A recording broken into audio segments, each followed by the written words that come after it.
ahead and start our workshop. This is day 2, and we're going to have a great discussion on assessment appeals process, issues and solution by Member Vasquez. And I will give the gavel to him and let him run the meeting. I think there was one question, if we just clarify with Member Schaefer, if you wanted to go ahead and raise that issue. Yes. Well, I had 2 issues. First of all, everybody is speaking today, and there's 20 of us, including former Vice Chair Vasquez. Everybody is a key leader, an expert, or a stakeholder. We're not going to require you to identify which one you fit into. But more importantly, I've checked with a number of us here, and we feel that 10 minutes would be a good time to give us everything that you can provide as input instead of 15 minutes, because we do have 20 people speaking, and we don't know how verbose us members are going to be and asking questions. And if you can't get it in all within 10 minutes, we would welcome a little supplemental filing for our attention. And I would ask the chair to make that slight modification.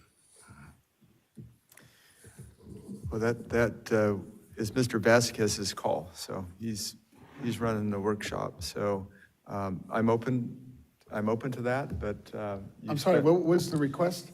We have 10-minute estimated time instead of 15 for each speaker, and if they couldn't get it all in within 10 minutes, we welcome a supplemental filing for our information.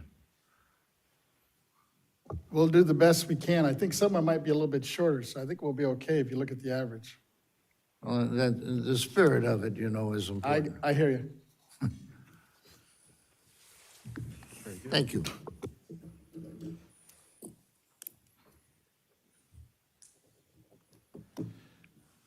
With that, I guess we officially just call it to order. And first of all, good morning to everybody, especially all the folks that are here in person and those that will be online shortly throughout the day. I really appreciate the time that everybody's taking out, especially my colleagues that were on board with having us continue this work group. This has been going on now for, I want to say a good 3 or 4 years now, off and on. And I think we've settled quite a bit of the short-term goals, but as you can see, and as you'll hear a little bit later today, there's several things that still need to be ironed out, and hopefully we'll come to some consensus by the end of the day.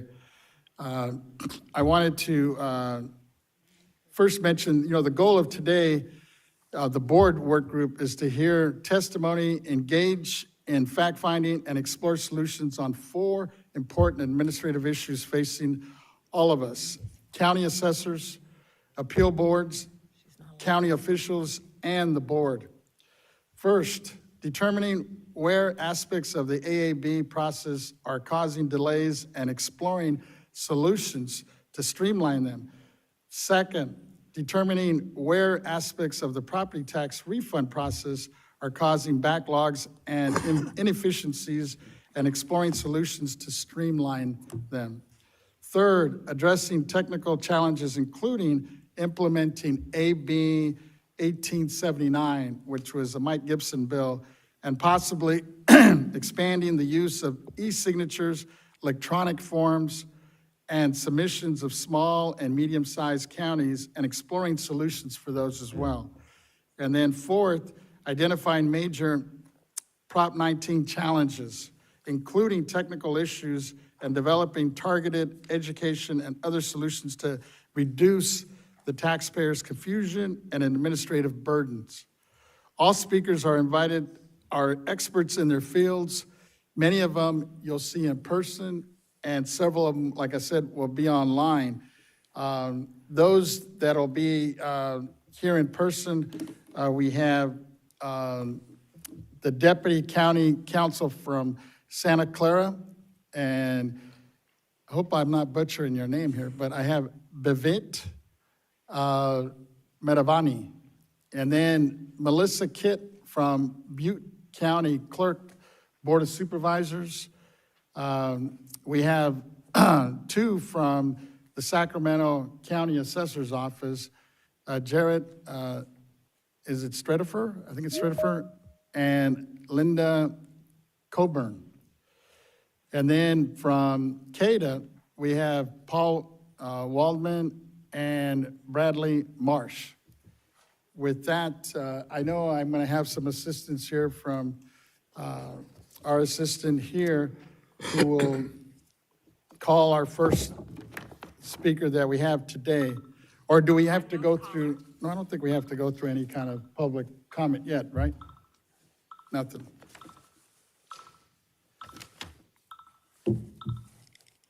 So with that, Ms. Taylor, if you would call, if we have, I don't know if we have the first one online, I believe. Yes, I'll go ahead and call the first, let me make a brief safety announcement, since Please. we do have a number of people here in person. Thank you. In the auditorium, the exits are at the front on each side of the stage, and other exits are at the rear. Please take a moment to find the exit sign and location closest to you in an emergency. The emergency exits behind and to the side of the stage should be used only in case of emergency. And our informational announcement is to remind the audience to silence their cell phones and other wireless devices. This meeting will be live streamed to the public and posted on the BOE website. Therefore, we ask all speakers in the auditorium on the AT&T phone line or on the teleconference to state their names before speaking for the record. We ask that you speak clearly and slowly. The public will be invited to comment on the matters before the board, today's board work group. If there are any members of the public wishing to speak before this work group on any of the agenda items, we will ask that you complete and submit to the Sergeant-at-Arms a public comment appearance sheet located at the entrance to the auditorium. If you wish to speak by telephone, please dial the phone number and access code provided on our public agenda notice and follow the instructions of the AT&T moderator. If you intend to make a public comment today using the AT&T moderator, we recommend dialing into the meeting on the teleconference line before the beginning of the agenda item if you wish to comment. We recommend this as the audio broadcast on our website experiences a 1 to 3 minute delay between the live stream and the live event.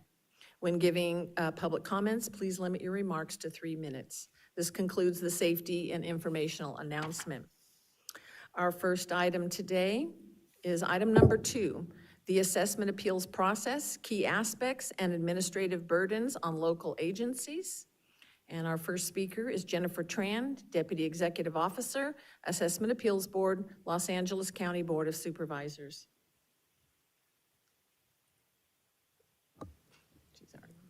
Is she on? Good morning, Honor. Good morning, good morning. Yes. Come on, we can hear you. Yes. Good morning, honorable board members. My name is Jennifer Tran, and I am the Deputy Executive Officer for Los Angeles County Assessment Appeals Board. Today's presentation highlights how LA County AAB address our operational inefficiencies through practical and innovative solutions. As shown on this slide, it provides a high-level overview of LA County's assessment appeals and refund process. Upon receiving an appeal, AAB reviews, validates, and schedules the application for a hearing.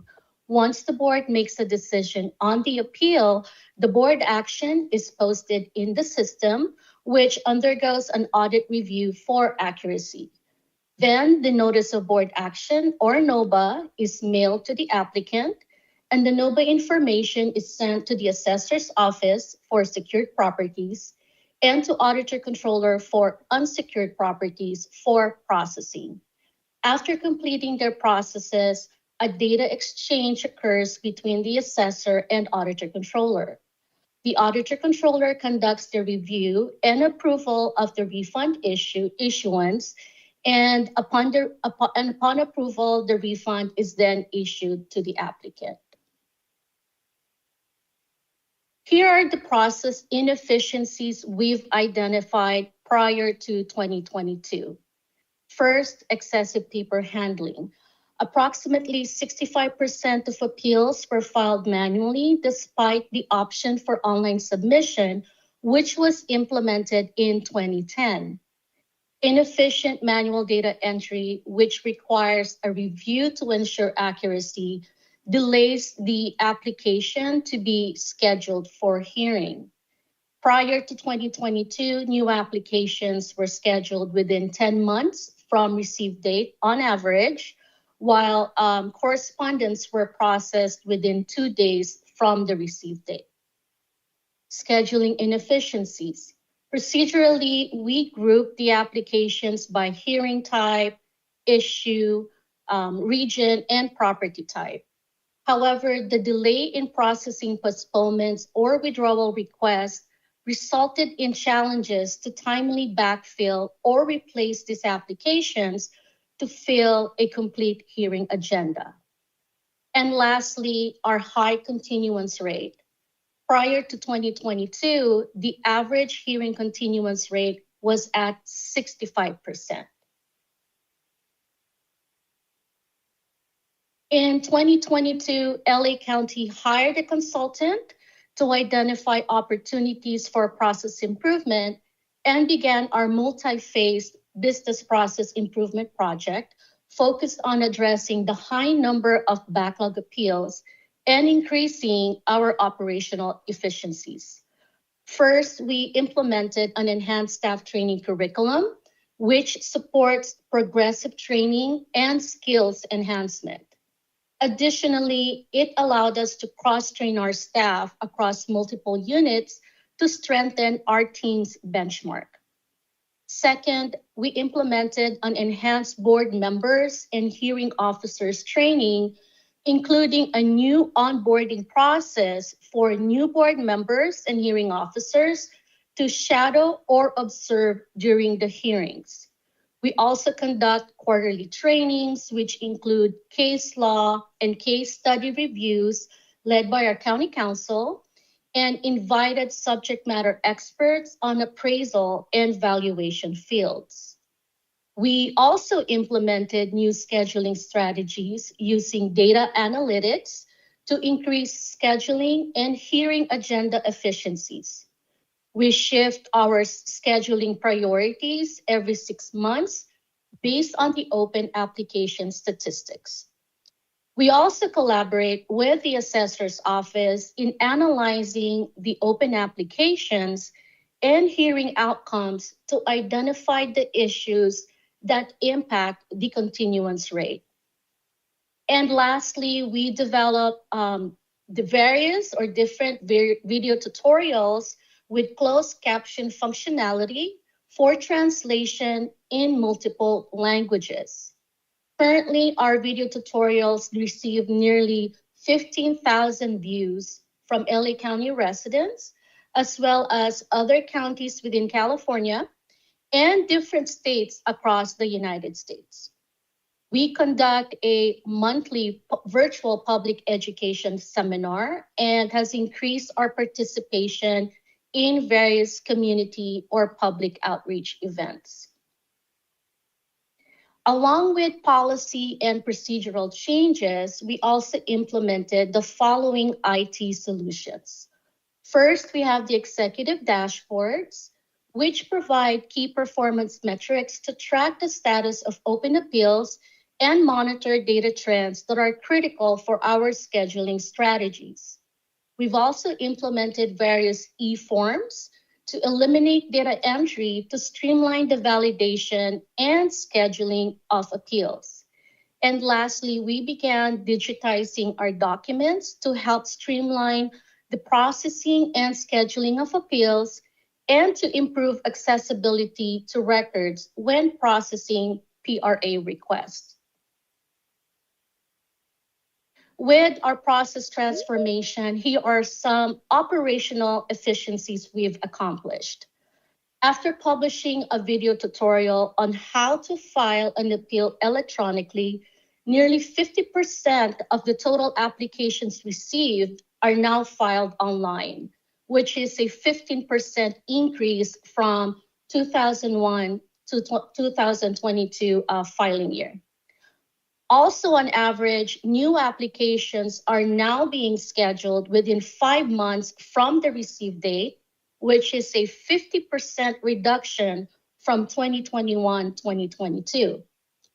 And by March 2025, nearly 80% of the total open backlog appeals from 2021-22 have been closed or finalized. As of April 25th, there are over 27,000 total open applications, of which 57% are applications for the current year, 19% from last year, and down to 23% from 2023 and prior years. Also, as of April 25th, there are over 16,400 applications received so far this year. And similar to prior years, majority of the appeals are filed on commercial industrial properties at 30%, followed by single-family residence applications, which is at 28%. Last year, the continuance rate dropped to 47%, which is an 18% reduction from 65% continuance rate from fiscal year 2021-22 and prior years. However, the drastic closure of backlog appeals since 2022, the remaining backlog appeals that we have open right now are highly complex cases which require multiple hearings or continuances. Currently, our continuance rate is at 58%. And also last year, there were nearly 5,200 appeals scheduled for status hearings, which is 38% increase from 2022-23. And it is notable to say that 41% of these applications or appeals scheduled for status hearings were closed at status hearings. In 2024, the LA County Board of Supervisors directed the Property Tax Departments to analyze and provide recommendations to streamline the appeals and refund processes. Key accomplishments based on the collaboration from this fiscal year include implementation of a comprehensive case management system to help triage constituent inquiries, streamline response process, and increase efficiencies. 10-minute time check. Okay. By June, the county will replace our property tax telephone system with a more robust and interactive functionalities. We will be utilizing e-forms to streamline the processing of our AAB decisions and enhance the data exchange process of the NOBAs to increase the refund process efficiencies. And on my last slide, while LA County AAB has gained many successes during the past 2 years, we are still faced with the following ongoing challenges. First, we are still in need to replace our current legacy system that will offer more robust and enhanced functionalities. Second, to help encourage the electronic submission of appeals, we still need to enhance our online appeals portal for streamlined filing and more user-friendly user interface. And lastly, as with all other property tax departments in LA County, we also need additional permanent staff for knowledge retention and expertise. Currently, approximately 35% of our staff are temporary or contractual employees assigned in various administrative functions. And with that, I would like to thank the Honorable Board for this opportunity to share LA County's journey in enhancing our service delivery. Thank you. And this is real good information, especially the updates here. I just wanted to commend Los Angeles County for all the work you've done, especially to get through some of that backlog, including the use of scheduling technology and pre-hearing conferences. My first question, let me ask one question, then I'll open it up to my colleagues as well. From your perspective, what kind of assistance do you think the BOE could provide to help as you're moving forward with some of the progress you've made, especially with some of the backlog you shared with us today? Ideally, it would be nice if the state board will be able to provide a standardized training for board members and hearing officers. That is one thing that we try to enhance as part of LA County's solution. However, we do notice that, for consistency's purposes across the other counties, I think it would be best if the State Board of Equalization will spearhead that effort. Well noted. Let me turn to any of my, I see Deputy Controller, and then I see our chair has a question as well. Go ahead, Deputy Controller. Thank you, Mr. Vasquez. I want to thank you again for putting this hearing together. Some of the core functions of the Board of Equalization is fair and efficient property tax administration. I think we're getting right to it. So, Miss, I didn't know if you said this in your slides, but can you give us an average timeline of a case from open to close, and then also maybe the top 3 issues that you face when trying to close out some of these hearings? Well, the number one reasons why it causes the delay in, of course, closing the appeal is the continuance rate. As I mentioned earlier, we do have a high continuance rate. Although we are trying to address that with towards our board and hearing officers quarterly training. That is one of the delays that we have. Right now, on average, new applications are being scheduled within 5 months of the when we receive the application or on the receive date. And in fact, 47% of new appeals scheduled from last year were family residents. And so I think from 6 to 8 or 9 months of the receipt of the application, we were able to close a majority of this single family residences applications. So ideally, 5 months between the initial appeal and then the first scheduling hearing. What is the goal for LA County? Do you want to try to get this into a 60 to 90-day window? Is that possible? That will be very challenging given the amount of applications that we receive each year. We are trying to find creative ways to further streamline our processes. If, let's say, the number of applications filed online will increase, currently we are averaging nearly 50%. But if we're able to have applications filed 100% on, as e-filed or filed online, it will be a drastic change. It will help increase our efficiencies. Understood. Eliminates the need for manual data. Understood. That was my very last question. How can LA County use technology to help improve some of the processes here? You said e-filing. Do you also conduct some of these hearings on Zoom? Yes, we use WebEx as our virtual hearing platform. And in your experience, do those tend to run smooth, or do you run into some issues conducting online hearings? Reasons for continuing the hearing because of technical issues is very minimal from LA County's experience. I just wanted to clarify that LA County is conducting a hybrid hearing approach. So we do have some in-person hearing and, virtual hearings through WebEx. Understood. Thank you. Thank you for your presentation again.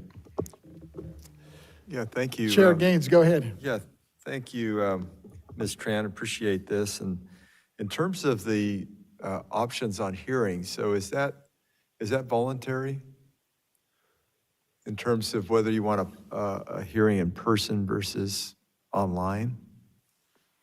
Yes, so we schedule by default, conduct it virtually, but taxpayers or the applicants can reach out to us and ask for or opt for in-person hearings.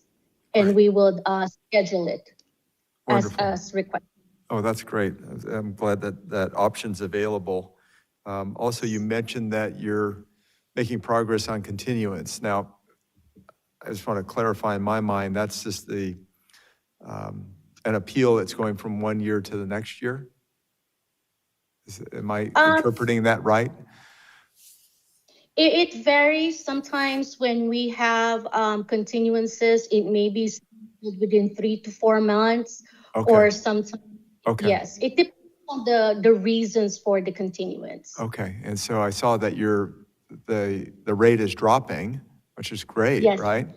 And so is that as a result of your ability to solve the issues more quickly? And is that then also related to the training that you're providing? I'm just trying to get a handle on that, understand It's it. a Yes, it's a combination of multiple things. As I mentioned earlier, when we develop or create hearing agenda, we look into data analytics to see what's the best to make sure that the hearing agenda will be most efficient. So we're looking at optimizing the hearing agenda itself through data analytics.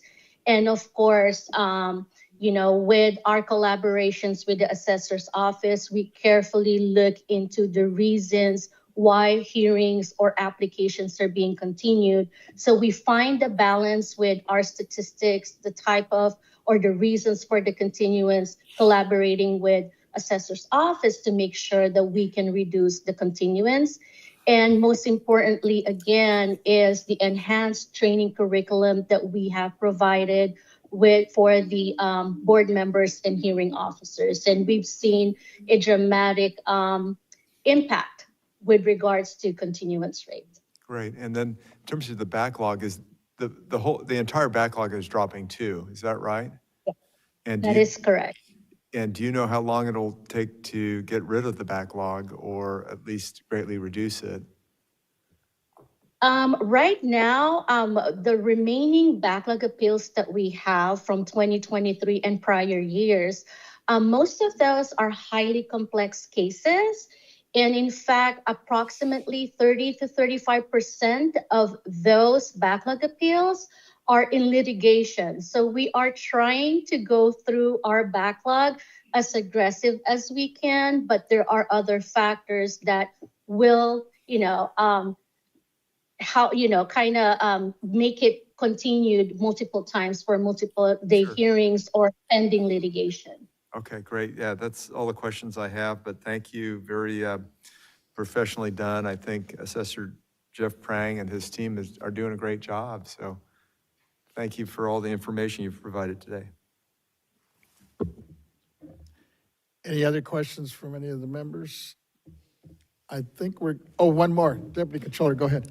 Thank you. I did have one more question.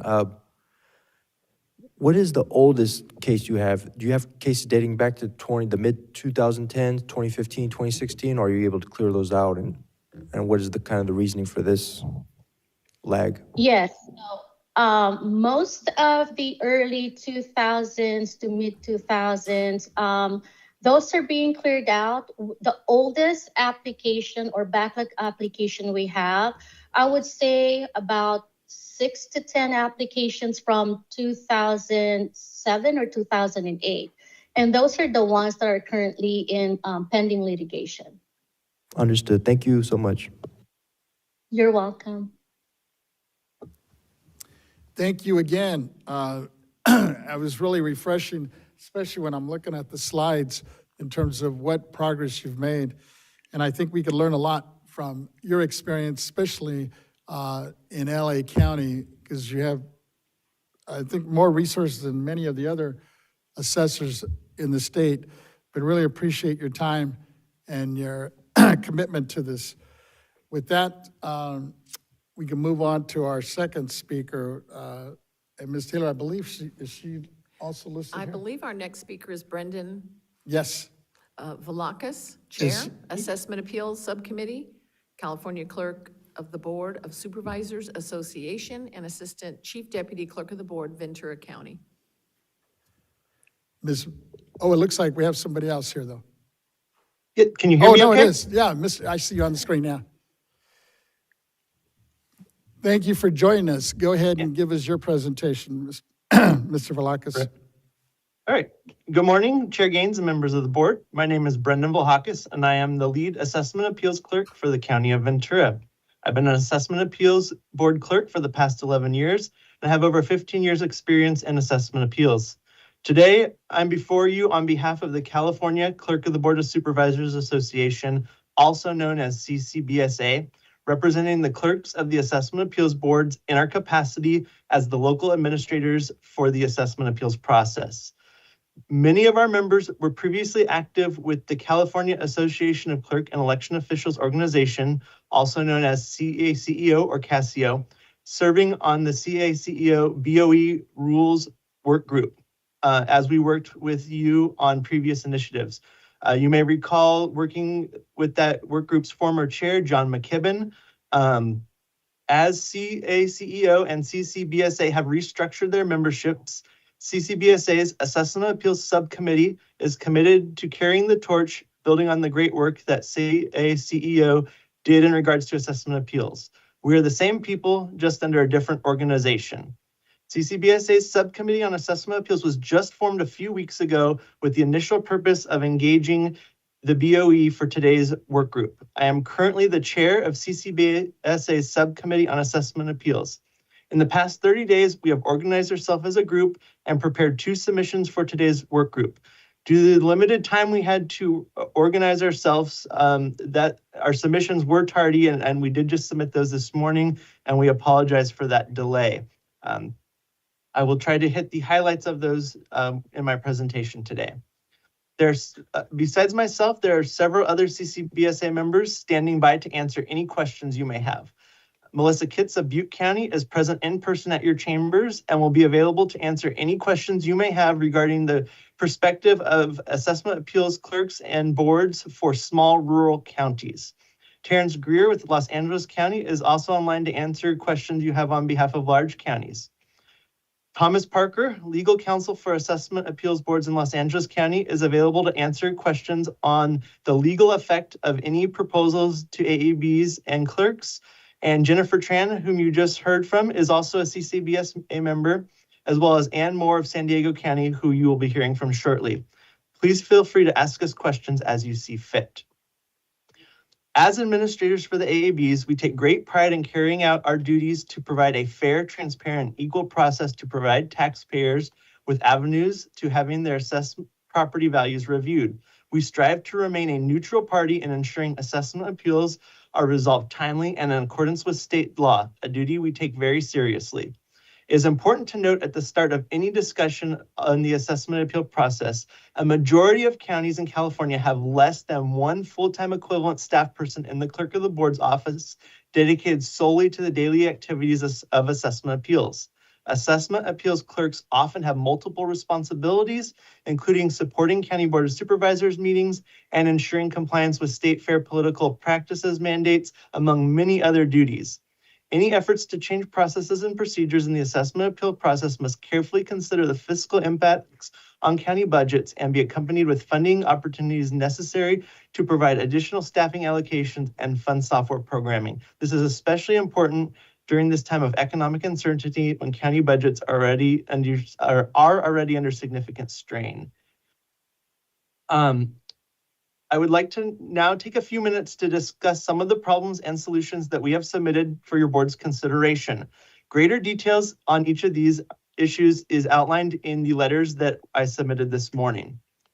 The first issue is excessive and mass filings by professional tax or agent organizations. Counties are routinely overwhelmed by mass filings submitted by professional tax agent organizations, such filings appear to use computer software to autocomplete assessment appeal applications en masse with minimal review or consideration by the filer. These filings are then submitted by professional tax agents in large consolidated batches, often near the very end of the applicable filing deadline. These submissions create a data entry backlog that has a domino effect on the rest of the assessment appeal process.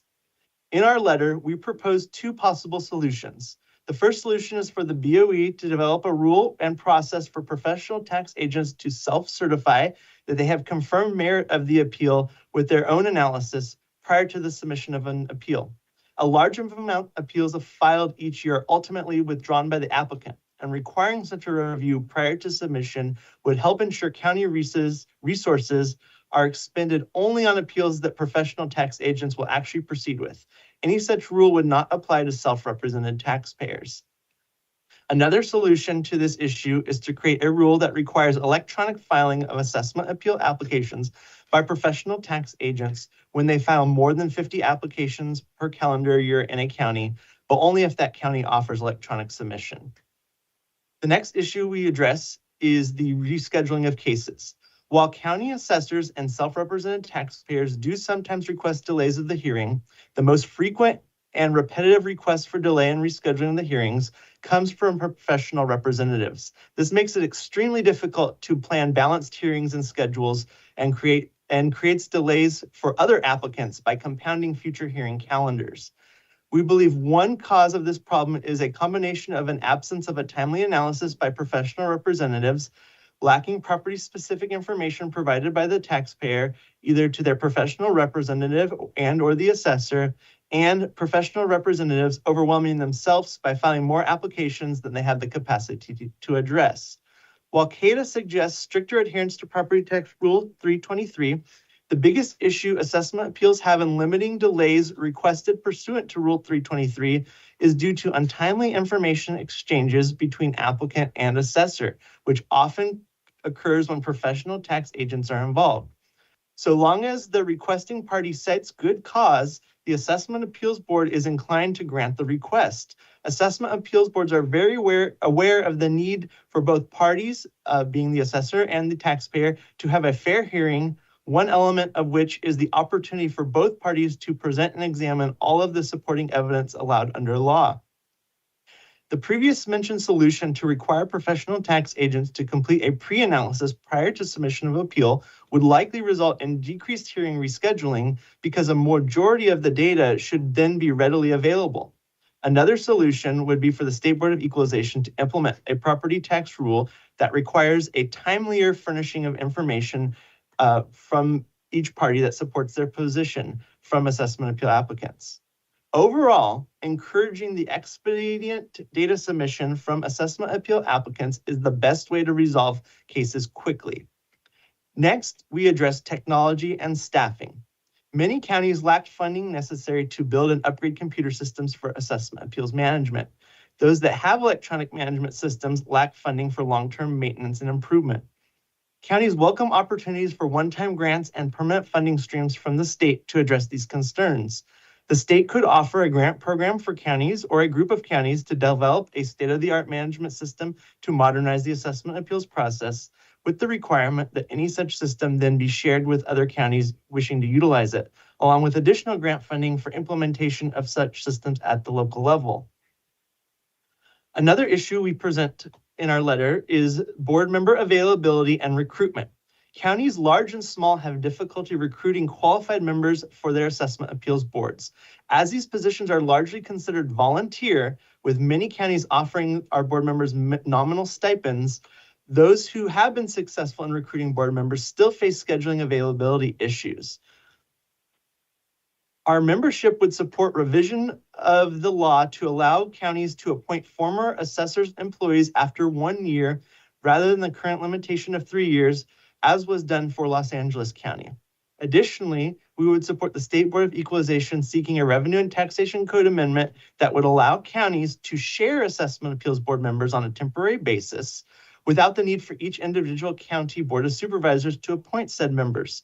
Such a solution would be useful for smaller counties that are located near one another, who may be separately having less than a full 3-member board, but together under such structure would have enough available board members to conduct hearings with a full board. The last issue we would like to discuss is educational publications. We encourage the State Board of Equalization to develop additional training resources for assessment appeal applicants, county staff, and professional tax agents. Short fact sheets written in accessible language with answers to common questions of taxpayers would be helpful in providing easy and clear information to the taxpayers. Many of the current materials available from the BOE have not been updated in several years. We'd also like to take a moment to respond to the suggestions raised by CADA. Due to time limitations, I will just touch on them briefly, but please refer to our letter for additional details. The subject of the letter, response to memorandum of April 11th, 2025, from the California Alliance of Taxpayer Advocates. We submitted that letter to you this morning. Regarding the subject of discovery disputes, while we believe discovery discussions are being utilized properly in current form, a suggestion for reducing the number of successive requests on one application would be to require that applicants provide a written response to the assessor's request for information at least 30 days prior to a scheduled hearing, or within a reasonable amount of time if the assessor's request was initiated less than 45 days prior to the hearing. Such written response would not necessarily need to include the requested information, but instead clarify from the request what information was available and would be provided, what information does not exist and therefore cannot be provided, and what exists but is refused to be provided, along with a reasonable time estimate as to when said information would be furnished to the county assessor. Any documents that exist but are being refused to be provided would need to be accompanied with a statement of justification explaining the reason for non-disclosure. Such advanced clarification would ensure that everyone is on notice as to what and when information will be coming. The clearly documented response would also make any needed intervention by an assessment appeals board clear and expedient. Regarding CADA's suggestion for use of docketing systems, we strongly oppose implementation of any rigid docketing system. Regarding CADA's suggestion for property tax rules relating procedures for large and high-value commercial property appeals, we believe it is best to allow each county to address such challenges on a case-by-case basis through the adoption of local rules that meet the individual county's needs. Regarding CADA's suggestion to utilize the assessor's ESDR system, we are initially unclear on exactly what is proposed and if the suggestion is related to assessment appeal application filing or if they're just suggesting it for assessor case management. However, we as the assessment appeal filing process must remain independent from the assessor's office. We would not support the use of any assessor managed system for the filing of assessment appeal applications, which would rule out the ESDR system for that purpose. In conclusion, we thank you for the opportunity to present these issues to your board. While we do not expect to solve these challenges today, we welcome the opportunity to begin the conversation and move us all forward. If you have any questions, please contact me. Additional details on each of the points I've discussed, as well as my contact information, is available in the 2 letters that we submitted to you today. Thank you, and I'm available for any questions. Thank you. And I really appreciate the fact that I know you mentioned, and you kind of touched on it, that you pretty much created this subcommittee specifically just to address some of these issues. So Yes. we're really appreciative of that. I have one quick question, and then I'll turn it back to my colleagues here. From your perspective, what incentivizing pre-hearing conferences help with the workload, particularly on the relatively simple residential appeals, or are there other higher priority solutions that you would recommend moving forward? So specifically in regards to the smaller, less issue appeals you mentioned, most of those are resolved before we even get to a hearing. So we think adding pre-hearing conferences would add unnecessary delays because they would by default be adding at least one more hearing before we'd be able to actually get to a final presentation. So we don't believe pre-hearing conferences would be useful there. They may be useful for more complex hearings. As we mentioned, the biggest issue is exchange of data in a timely manner between the taxpayer and assessor. And so pre-hearing conferences usually are addressing that blockage of data exchange, and appeals boards trying to encourage that to move more expediently. So pre-hearing conferences is one way to address that. We also feel like it could be done with less resources just by requiring some sort of written response or pre-hearing conversation between the parties. Thank you. Let me turn to my colleagues. Deputy Controller, go ahead. Thank you. Thank you for your presentation, very thorough. My question is, I saw that, I took a note of helping smaller counties by moving some of the AAB hearing officers over. What other issues or solutions can we help out with smaller counties in improving their processes and efficiencies? I'm going to go ahead and defer to Melissa Kitts, who's there in person, if Melissa would like to answer that. She is our representative on behalf of smaller counties. Come on up.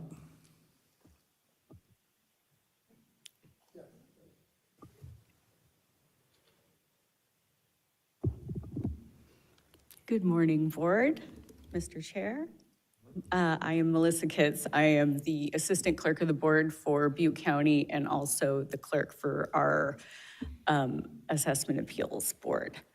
I would probably say our biggest issue for small counties is a lack of staffing, lack of a budget, essentially. I mean, listening to LA County, that was kind of astonishing. And that's often the case when I talk to larger counties. I am primarily the clerk of the board. That comes with a lot of responsibility. I have a staff of probably half a person that works with me. So between the months that we do process assessment appeals, our board meets from October to May every year. I receive probably just 200 applications a year. But for me, that is a great deal of data entry primarily. My system, my data management system is an Excel spreadsheet. So I manually enter everything into Excel. It is extremely time consuming. It can be very overwhelming. And we just don't have the funding to create our own system. Many of the counties that we've talked to in our committee over the last few weeks have said that they've developed software systems for their own county. And the average cost is around $200,000. And that's just not realistic for a county our size. So that's primarily the issue. I mean, I am it. And we just don't have the tools to provide the service that we want to. Understood. And the idea of loaning a hearing officer from one county, for example, Shasta County coming to Butte County, is that helpful in ways where an applicant will be accepting of somebody coming from a different county to conduct a hearing, not necessarily knowing the terrain and kind of the law of the land of specific counties? Does that make sense? Or does that hearing officer have to be up to training, some type of training, in order to take on hearings in other counties? I think training is an issue as a separate issue. Training the board, training staff, that's incredibly important. As far as sharing members, a lot of the time we do have a hard time finding members to serve on the board that are qualified and able to maintain the schedule. We have had an alternate position that we haven't been able to fill in 2 years. So it would be helpful to have some kind of mechanism that would assist us with that. Understood. Thank you. Yeah, thank you. Just to follow up on that, so, and you're not a super small county. And Butte, right? I did work So- for Colusa County for 7 Yes, years. So yeah. I've worked for smaller. Right, that's right, yeah. So you're my district, and I've got a lot of rural Yes. counties in the district. Trying to think, the smallest is probably Alpine. But in terms of, it's still a budget issue, even for a county that's bigger, a little bigger than some of the counties in my district. And so I think, Brendan brought up a point about grant money being available would be of great help. What's the appetite of the Board of Supervisors? Are they, I mean, how do they view assessment appeals, and do they believe that there ought to be more money philosophically flowing into your department? To be honest, I do not know. Yeah, I don't know their feelings. I feel like they're pretty separated from it. yes. But as far Okay. as I know. Yes, okay. Excellent. And, okay, you elected to other roles within the county Pardon? as the clerk. So are you, your position, is it an elected position or? No, I'm Okay. not. Okay, all right, so you're a county employee? That's correct, yes. Okay, all right, very well. 200 applications, and you're having to put all that into Excel. Yes. So that's tough, yeah. It is very tough. Yeah, It's okay. very, and they typically all come in at the end of November at once. So I mean, if it could be staggered, that could help maintaining. And I feel terrible when I'm unable to provide that information timely to our assessors department. If there's a bottleneck somewhere, it's going to impact them as well. Yeah, okay. Well, I just don't think there's any answers from the state at this point, given the state budget and grant money. That might be a couple years out. Well, I appreciate you But yeah, thank hearing you. us. Thank you, appreciate it. All right. If I Controller, go ahead, Deputy Controller. Thank you, Mr. Vasquez. We have a representative from Ventura and then Butte County. So when there's times of disaster, major fires, maybe an earthquake, how does that affect your processes as well? Our biggest disaster, the Camp Fire, I was not employed with Butte County at that time, so I'm not exactly sure how that impacted our county. Okay, understood. Ventura, did you have any response? You guys just had a recent fire. Yeah, I mean, we've been through several fires and so forth here. Our assessor tries really hard to be proactive on figuring out what properties qualify for disaster relief and working directly with the taxpayers. So we get very minimal appeals challenging reductions after the assessor granted calamity relief. It's a very small percentage, and those do move very quickly because of our assessors' focus on those. Those appeals are really usually limited in scope. It has to do generally when maybe unpermitted structures were damaged and therefore never assessed, and therefore there's a disagreement as to how much should be removed for that structure that was never assessed to begin with. That's one example. But by and large, just because of our assessors' work, we don't have a lot of appeals that are related to disasters because the assessor's being so proactive. Okay, thank you. Good to know. Appreciate it. Mr. Vasquez, back to you. Any other questions from any of my other colleagues? The only one I have is real quick. You mentioned, I guess for the people that are viewing or listening, when we're talking small counties, you're one of the smaller ones. What are we looking in terms of population? We have about 220,000. Okay. And you said you came from a smaller one? Oh, yeah. Colusa County is about 21,000. Oh, wow. Yeah. And we had probably less than 30 assessment appeals a year. So it was a little bit easier to handle because it wasn't very frequent. And you're wearing several hats, no? You mentioned. Yes. You're just not the assessor, you're the clerk. Are you also well, in some cases, I guess they have three roles, right? I don't know if you're in that situation. Our CAO is our clerk of the board, Oh, okay. but I essentially do the job.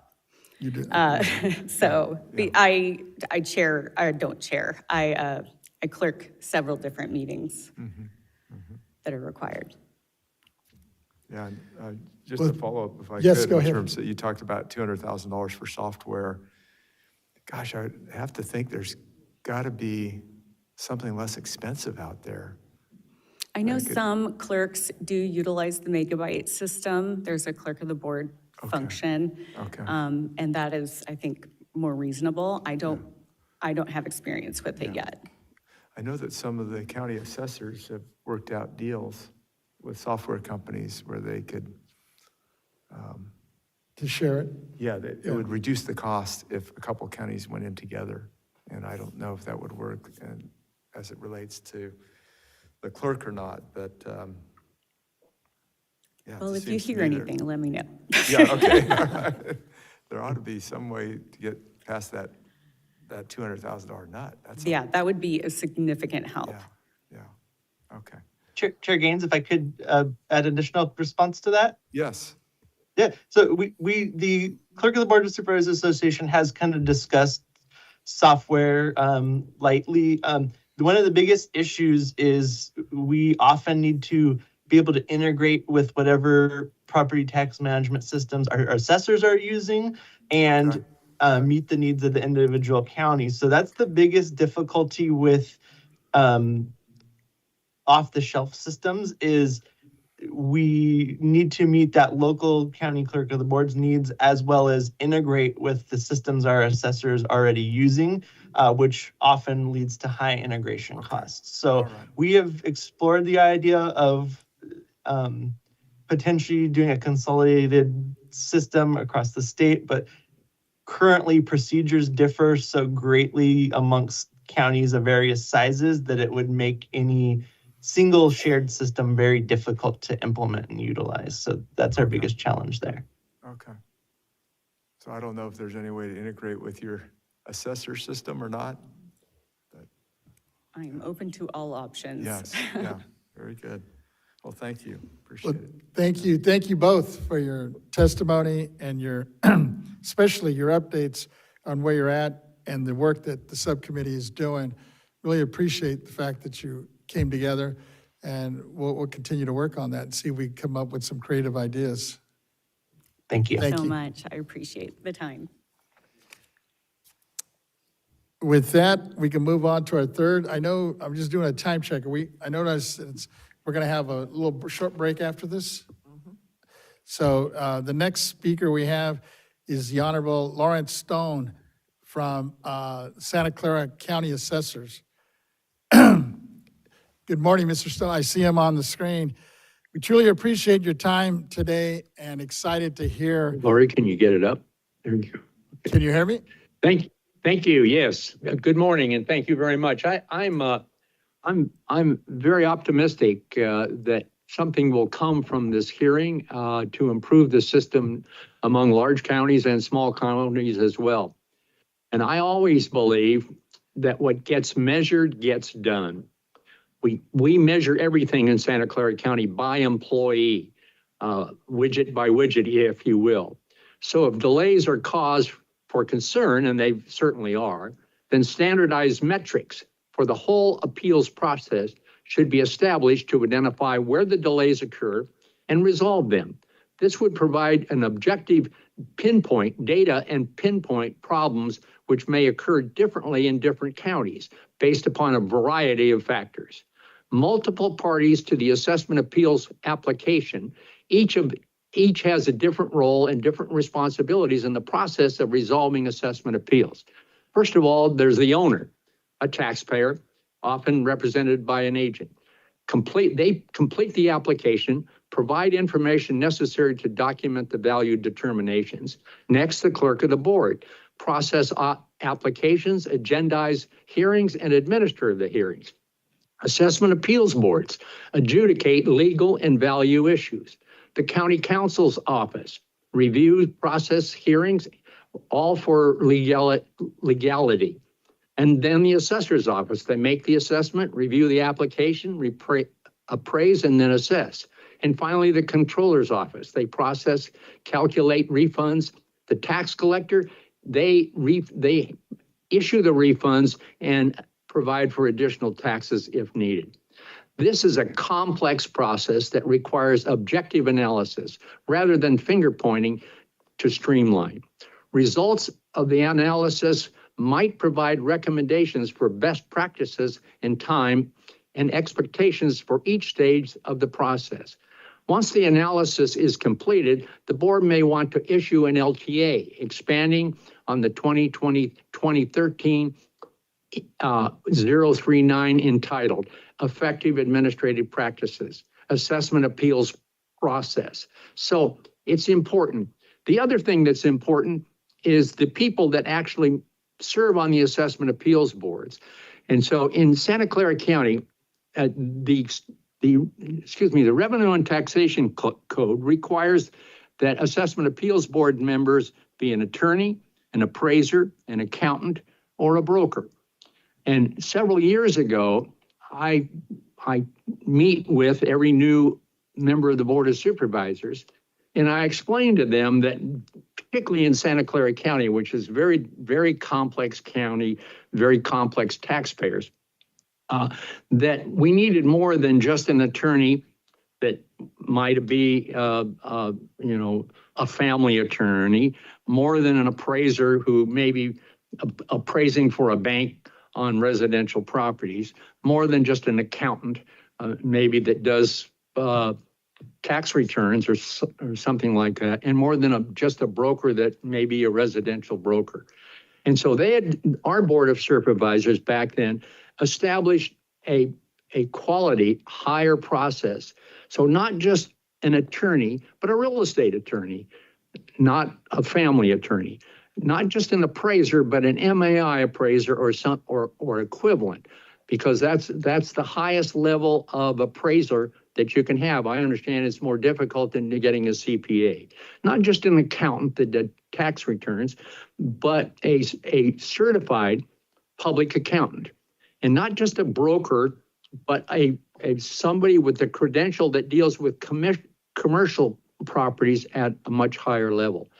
And with one exception, in the last probably 12 years now, our Board of Supervisors have made appointments to the Assessment Appeals Board that meet that increased and more superior quality of the members of the board. So I explain to every new board member when they come in that you'll make a lot of appointments to boards and commissions, but the one that's most important is who you appoint to the Assessment Appeals Board. That has significant financial impact and risk to the county and also to taxpayers. And they have abided by that increased standards, and it's really helped a lot. I have 5 MAI appraisers in 12 positions. And only one time in all that time frame did a board member did not adhere to that superior quality of board members. So with that, I'd be happy to answer any questions that you might have.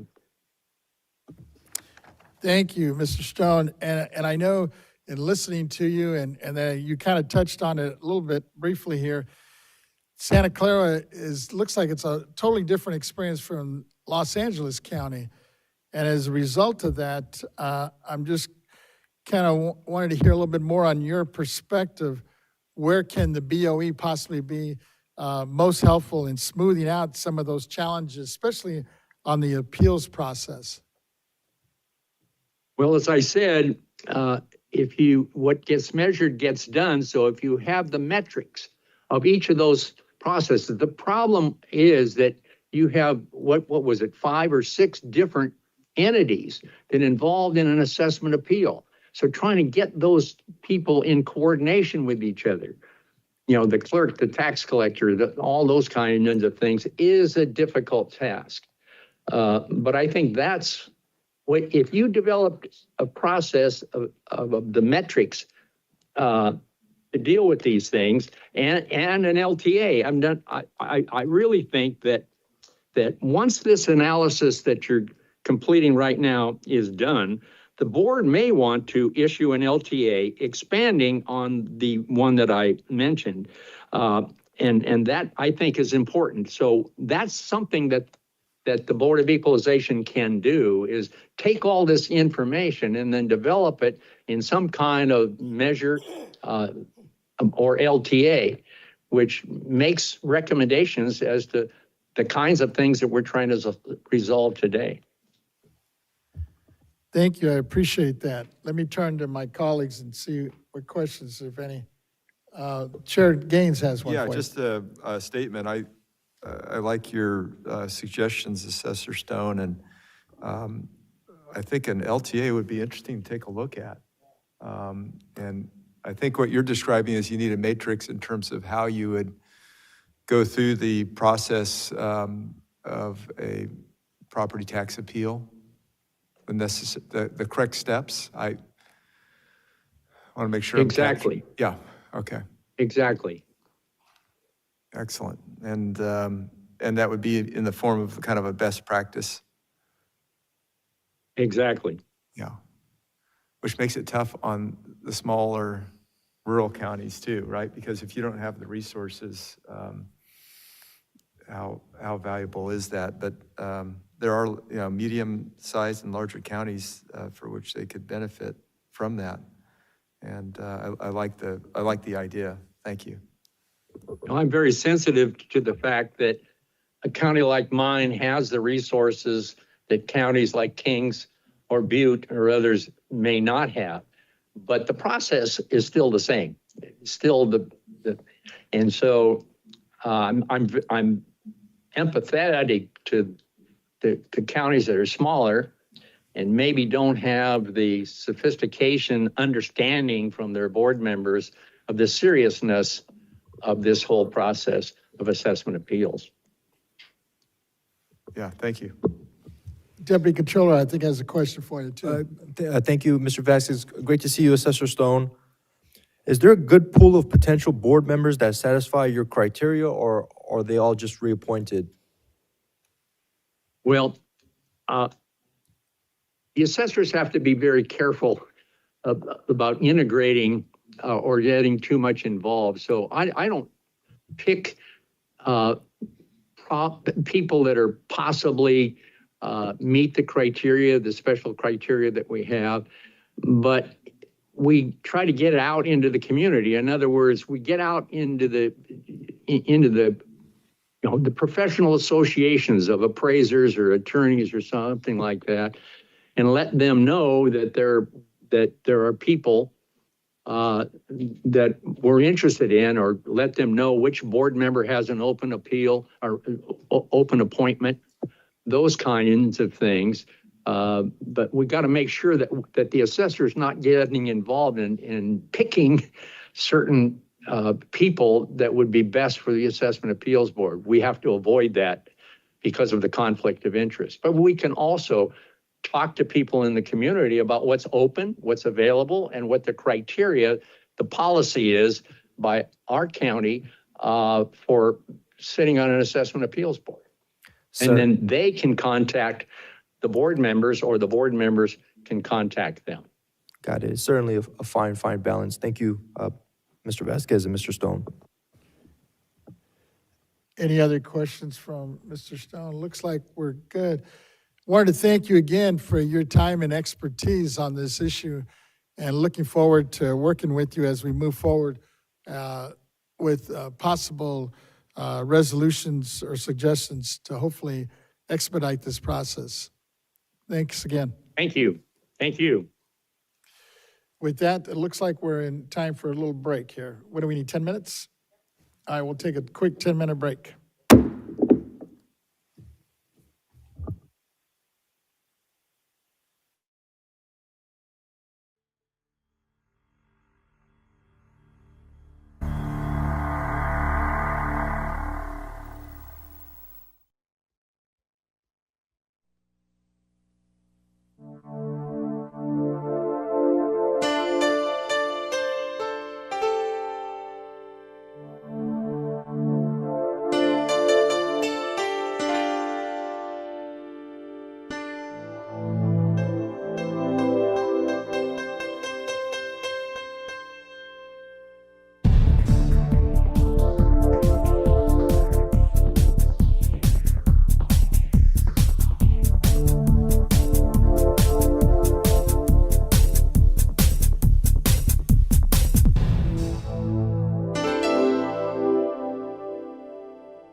All right, I'm getting the sign, we're good to go, so we'll go ahead, let's bring it back to order here.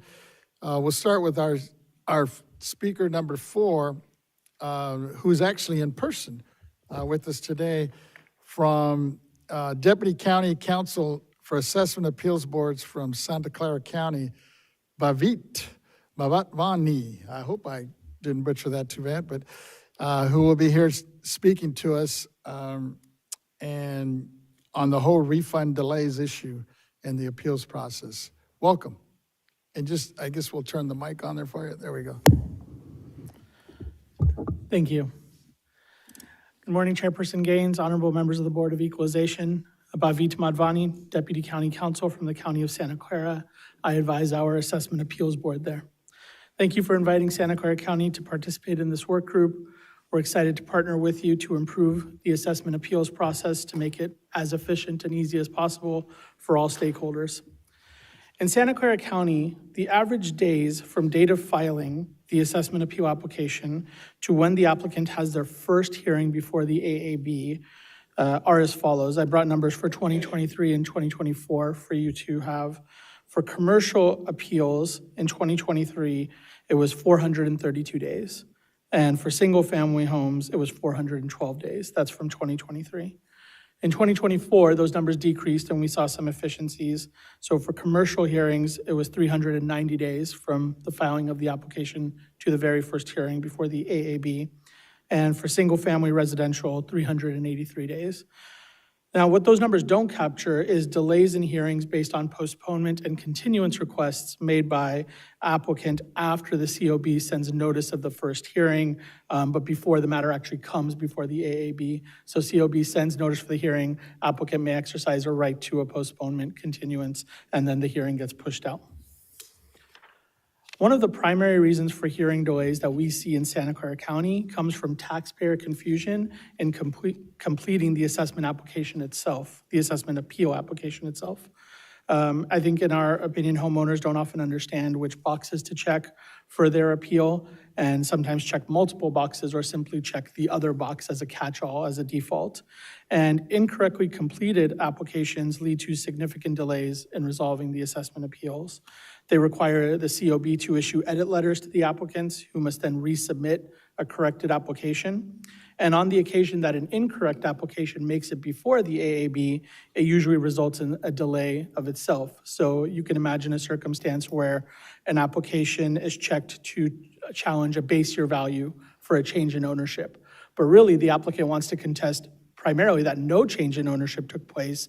And if the board does find change in ownership, then wants to contest the value issue after that. But if the proper boxes aren't checked and it comes before the AAB for just the base year value issue, the assessor won't be ready to talk about the legal issue of no change in ownership and a continuance will be needed. So these delays are the result of the assessment appeal application itself being written in a way that's not easy for many self-represented applicants to understand. So that leads to our first recommendation for the board, which is to revise the assessment appeal application itself to make it easier for taxpayers to communicate what they intend to appeal, thereby minimizing confusion for taxpayers and delays to the overall AAB process. Another reason it's difficult for taxpayers to complete the application itself is because there's not an easily accessible free resource for taxpayers to receive support when they complete their assessment appeal applications. Now, in Santa Clara County, both the clerk of the board and the assessor's office do their best to answer taxpayer questions as they go through the process, but they do this in addition to their many other mandated duties that they have to perform under the law. And so our second recommendation is that the Board of Equalization advocate for the creation of an assessment appeal self-help center, similar to how a superior court has a self-help center. Homeowners who have appeals can receive support, perhaps by Zoom or telephone. And while there's, of course, a cost to establishing such a center, it would create savings in the overall process and, in our opinion, drastically decrease taxpayer frustration and confusion with the process itself. A third issue with the assessment appeals process relates to language accessibility. Santa Clara County is a very diverse county, with some estimates providing that over 50% of households speak a language other than English inside their home. For our county, those languages are primarily Spanish, Mandarin, Cantonese, and Vietnamese. So our third recommendation is that the assessment appeals process should include tools to support property owners who may not be comfortable communicating legal or value evidence in English, including forms and guidance used in the assessment appeals process. So whether that's things like publications 29 and 30 that applicants are commonly referred to when going through the process, those should be available in a myriad of languages to support the taxpayers. A fourth and final issue regarding delays in the assessment appeals process is that AAB agendas are filled with hundreds of items to hear on a given day, with a mix of commercial and residential applicants with legal and value issues. But I think what we generally know from our experience is that residential value appeals are much less complex and require much less time than commercial or legal hearings. And so in counties like ours, where the Board of Supervisors has created both assessment appeals boards as well as hearing officers, applicants must affirmatively choose to appear before a hearing officer. If they don't grant that authorization, the COB, the clerk of the board, has to agendize them before an AAB. And what's important to know here is both assessment appeals boards and hearing officers are skilled in valuing residential property. Sometimes hearing officers might even have more experience on the residential side than AAB members who might be more commercial focused. So our fourth recommendation is that counties should be empowered to set residential value hearings before a hearing officer without requiring an applicant to affirmatively authorize appearing before the hearing officer. This shift would actually minimize wait times for residential appellants on the day of their hearing as well, because they're not waiting behind complex hearings to finish that can often take hours when their single-family residential Proposition 8 appeal might take 15 or 20 minutes to hear. Thank you again for the opportunity to present today. I welcome any questions you may have for me. Thank you, and thank you for staying under time here. We have a couple of questions. Let me start with our Deputy Controller. I want to thank you, sir, for your presentation. Very, very concise, and I like all the recommendations. I was taking some notes here. And just across the state, are there any self-help centers that the BOE can look at as an example, or is this more of a prototype you're looking at? I believe it would be a prototype, but I haven't affirmatively reached out to other county council offices to see if there's something within other counties that fashions this. I mean, if you could do so, that would be very, very helpful. And I'd love to follow up with you on that. Thank you. I'm happy to. And is there a way I can communicate that back to you? Yeah, we'll share business cards afterwards, yeah. Thank you. Our Chair Gaines, I believe, has some questions for you as well. Yeah, kind of in the same category in terms of the self-help center. I guess what I'm trying to figure out is does that fall within our jurisdiction as the BOE? Could we, because I think, we've used our website for like Prop 19 that provides a lot of guidance for our constituents in terms of what to do on a Prop 19 issue. And I don't know if something similar could be used with regards to assessment appeals. So I just want to make sure, I don't know if we have the authority or not. So. We're going to have to investigate. Okay. Okay. And we can always, expand our website for filing applications, but they're really going to be going to the assessor's website or the AAB's website. Sure. Okay. So we have to see how we could put something together and then share with them. Maybe we could assist Yes. in creating it Yes. and not run it. Yes. Something like that. Okay. And then also, since I have your executive director in terms of the assessment appeal application, is that something you're open to?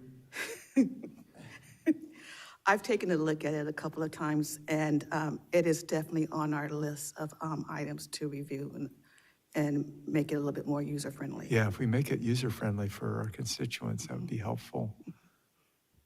Yeah. Which includes certain language accessibility as well, so that having the form in different languages would be very helpful too, from what I'm hearing. I think that would be very helpful. I don't believe that we have the resources to translate it, but we have the translate button, and I will work with the various counties to show you the translate button, and that might be helpful. Okay. Yeah, that's great. Thank you. Thank you. I have a quick question if nobody else does. As you were talking about, especially some of these specific areas, I was just wondering what the BOE possibly could also do, especially as we're looking at some of these pre-hearing conferences. And you kind of touched a little bit on that. Yeah, so pre-hearing conferences, in my experience, don't cause a significant delay in Santa Clara County. We tend to reserve those for items that it's pretty clear are going to be complex in nature, and it does help take out some of the evidentiary disputes that we might see.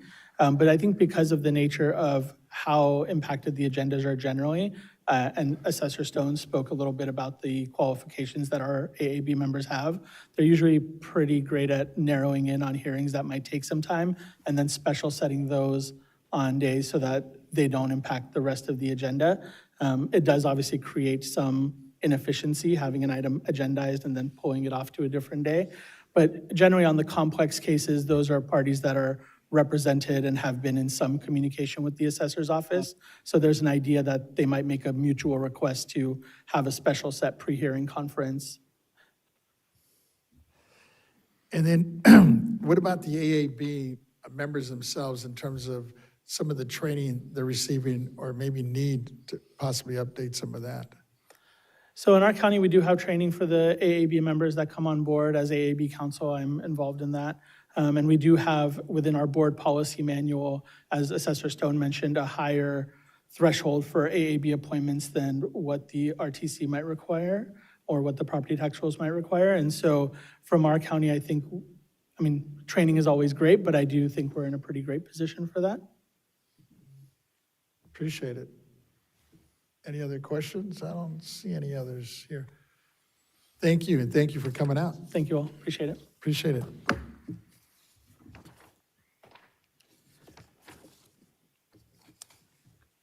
With that, is the next speaker actually here or is it on? I have Ann Moore, the Assistant Clerk from the Board of Supervisors in San Diego County. Oh, I see her on the screen. Welcome. Thank you.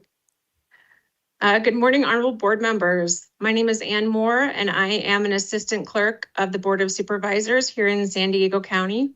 Thank you for the opportunity to appear before you today and contribute to these important discussions. We are grateful to again share our perspectives and to support the board's efforts to strengthen the assessment appeals process statewide. I'm going to try to keep my remarks brief as some of them echo ideas and sentiments already raised by other speakers, but I'd like to highlight a few key areas where we believe that targeted, scalable changes could make a meaningful difference across jurisdictions. First, we are also seeing major issues with excessive premature filings, particularly from large firms who file in bulk with no clear evidentiary basis. These cases are often withdrawn later, but they create a significant administrative burden, take up valuable hearing time, and create backlogs that delay legitimate cases. We suggest requiring at a minimum that professional filers file a brief statement of the basis of their appeal beyond just the checkboxes on the applications at the time of submission, along with an affirmation that they have a good faith reason to proceed. This simple requirement could dramatically reduce speculative filings and allow us to focus on the cases that really need review. Second, we continue to experience a high volume of postponement requests, routinely exceeding the 2 allowed as a matter of right. Many of these delays originate from the appeals that were filed prematurely, before the parties had even identified a basis to proceed. This not only clogs hearing calendars, but creates major scheduling challenges for clerks, ultimately delaying hearings for taxpayers who are ready and eager to move forward towards resolution. Without clear statewide guidance on what qualifies as good cause, clerks and appeals boards are left with limited tools to manage timelines or curb repeat delays. We would welcome the board's leadership in establishing clear standards and promoting accountability around good cause. Doing so would help keep the process moving efficiently while ensuring fairness for applicants who are prepared. Related, we also believe there's a need for additional training and support for appeals board members, especially on topics like valuation techniques for business and personal property. Down here in San Diego, we have a lot of marine appeals, and then things like Prop 19 cases. To that end, we are taking initiative at the county level. Similar to LA County, we've been working with our county council to provide supplemental training throughout the year for our board members, but we don't have the subject matter experts in all areas. And we also recognize that not all other counties may have the capacity to provide this training locally. We also urge the board to invest more in robust taxpayer education materials. Right now, many of the resources available are overly technical or hard to understand, especially for applicants with limited English proficiency. Even the instructions on the application are daunting. This leads to incomplete or invalid appeals, unnecessary postponements, and frustration on all sides. Clear, multilingual, easy to understand materials developed and distributed by the BOE would be a game changer. They'd help taxpayers make informed decisions, reduce mistakes in applications, and ultimately improve the efficiency of the entire system. Finally, we've reviewed the recent input submitted by CADA and recognize that they've identified several important issues deserving of this discussion.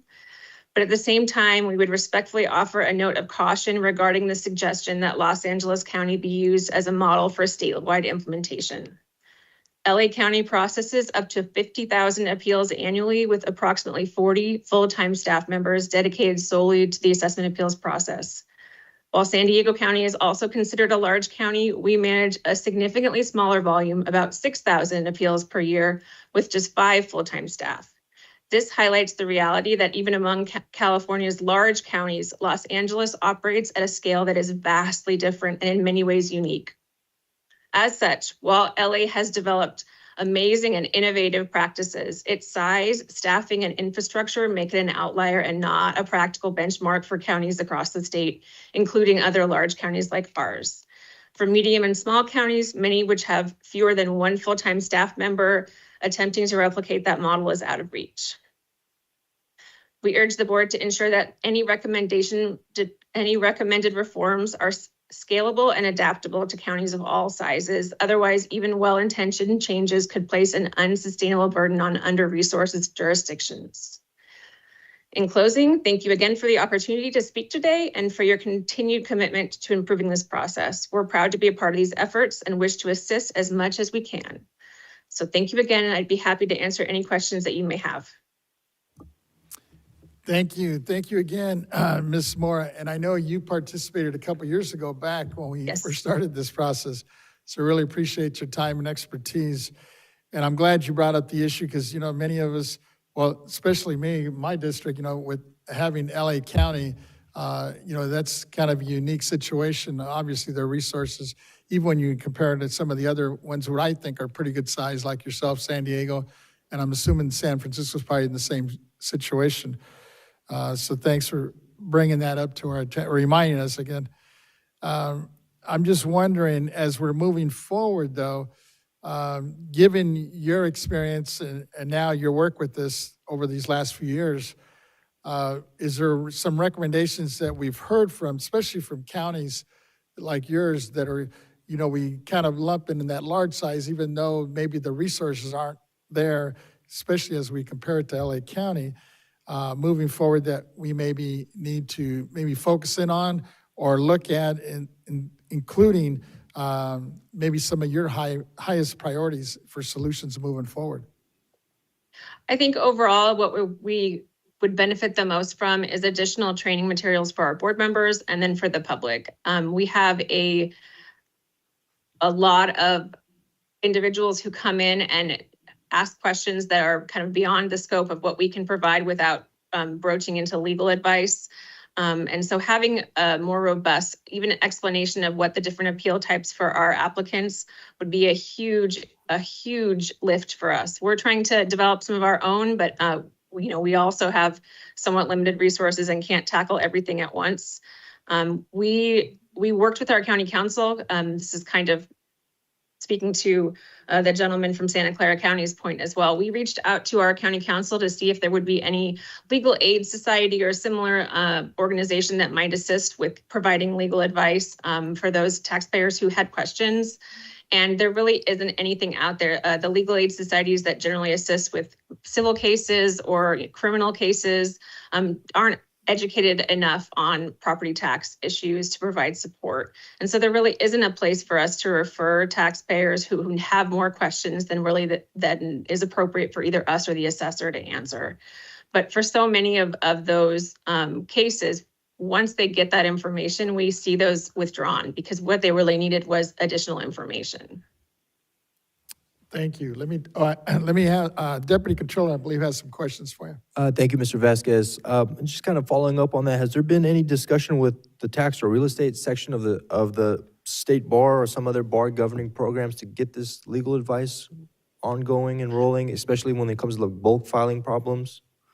We've reached out to the bar, county councils reached out to the Bar Association and various legal organizations or clubs within the county, and we really haven't had anybody who is comfortable assisting in that way. Understood. Maybe that's something that the board can help with. And then also my second question, are there strict postponement rules in effect? Just strict postponement rules. We're looking for good cause. I think board members are erring on the side of caution because they don't feel that they have clear understanding of when they can push back and say, this isn't good cause. And so I think that's an area where we really could use some additional guidance from the board so that we can help our board members. There have been, questions about, I don't want this to end up in Superior Court, that we ruled wrong on this. We want to make sure that they get their day and their due process. But we definitely see some appeals with 5 and 6 postponements across the course of it. Understood. Thank you for your time today. Thank you. I believe our chair, Mr. Gaines, has some I've got a questions. question in reference to cause, because I don't think we have the authority to determine cause, do we? I mean, is that driven by statute?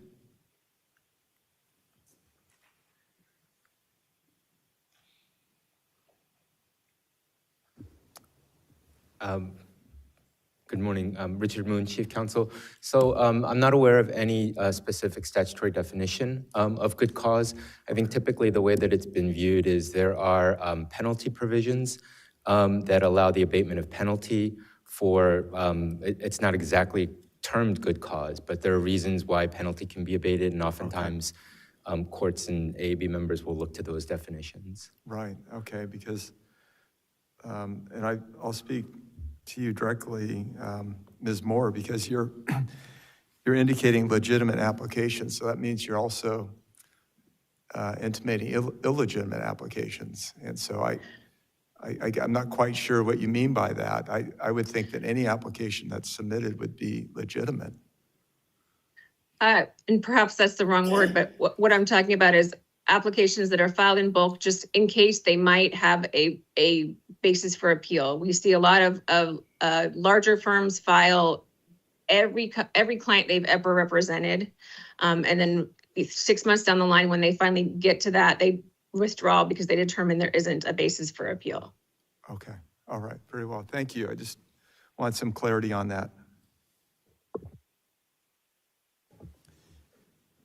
Seeing no other questions, I think we're good. Thank you for your time. And once again, thanks for hanging in there with us. I know this has been a long process, but hopefully we'll get to the bottom of it here real soon.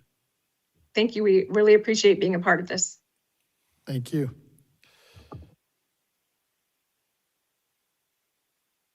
Looking at the agenda here, I guess, is this appropriate time to take the lunch break then? Why don't we continue? Oh, you want to go one Try more? to finish this item? I have number 6, Brooke Hill, the Chief Deputy Assessor from San Diego County. Is she on the line?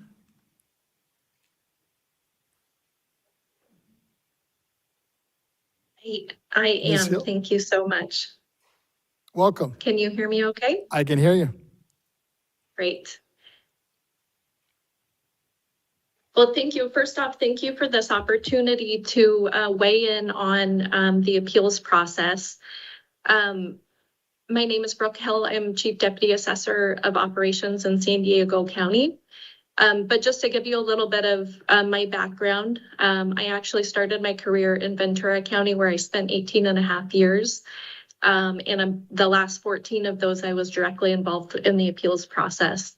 So I came to San Diego County just last year, where I also have a hand in the appeals process here as well. And so there's lots of issues that affect the timeliness of filing. I know some have touched on the access to electronic filing. Ms. Moore was able to outline issues related to the appeals process in San Diego. So I'd like to focus specifically on 2 issues that are specific to assessors that lengthen the appeals process. And I think Mr. Vlahakis had stated that the exchange of data or the discovery process, as I have it on my slide here, is the biggest issue related to the hearing process. And then I'd also like to address how findings of fact are dealt with, and then potential solutions for both of those issues. So I think to start off, I'd like to give a little bit of background here and just point out that appraisals and assessment appeals are data-driven processes.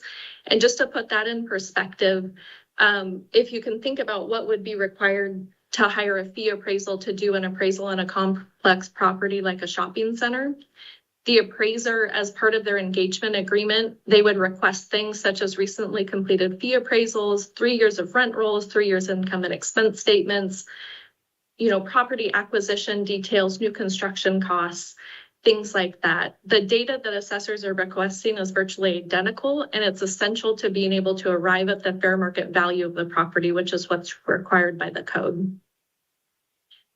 And so, as you know, 441D is what provides access to information about the subject property upon request. And I just want to point out that it is mandatory that the data be made available. Specifically, it says that it shall be made available and it shall be transmitted within a reasonable amount of time. And then on the flip side, 408 is what would provide the owner or agent's access to assessor records for the property under appeal. So one of the biggest reasons for delays in the appeals process is that, as several people have already stated today, that the information is not completed or provided, I should say, timely, and is strategically delayed in responding to 441D requests timely. So what this does is it leads to significant administrative burden for the assessor's team to process the appeals, to try to track down the data.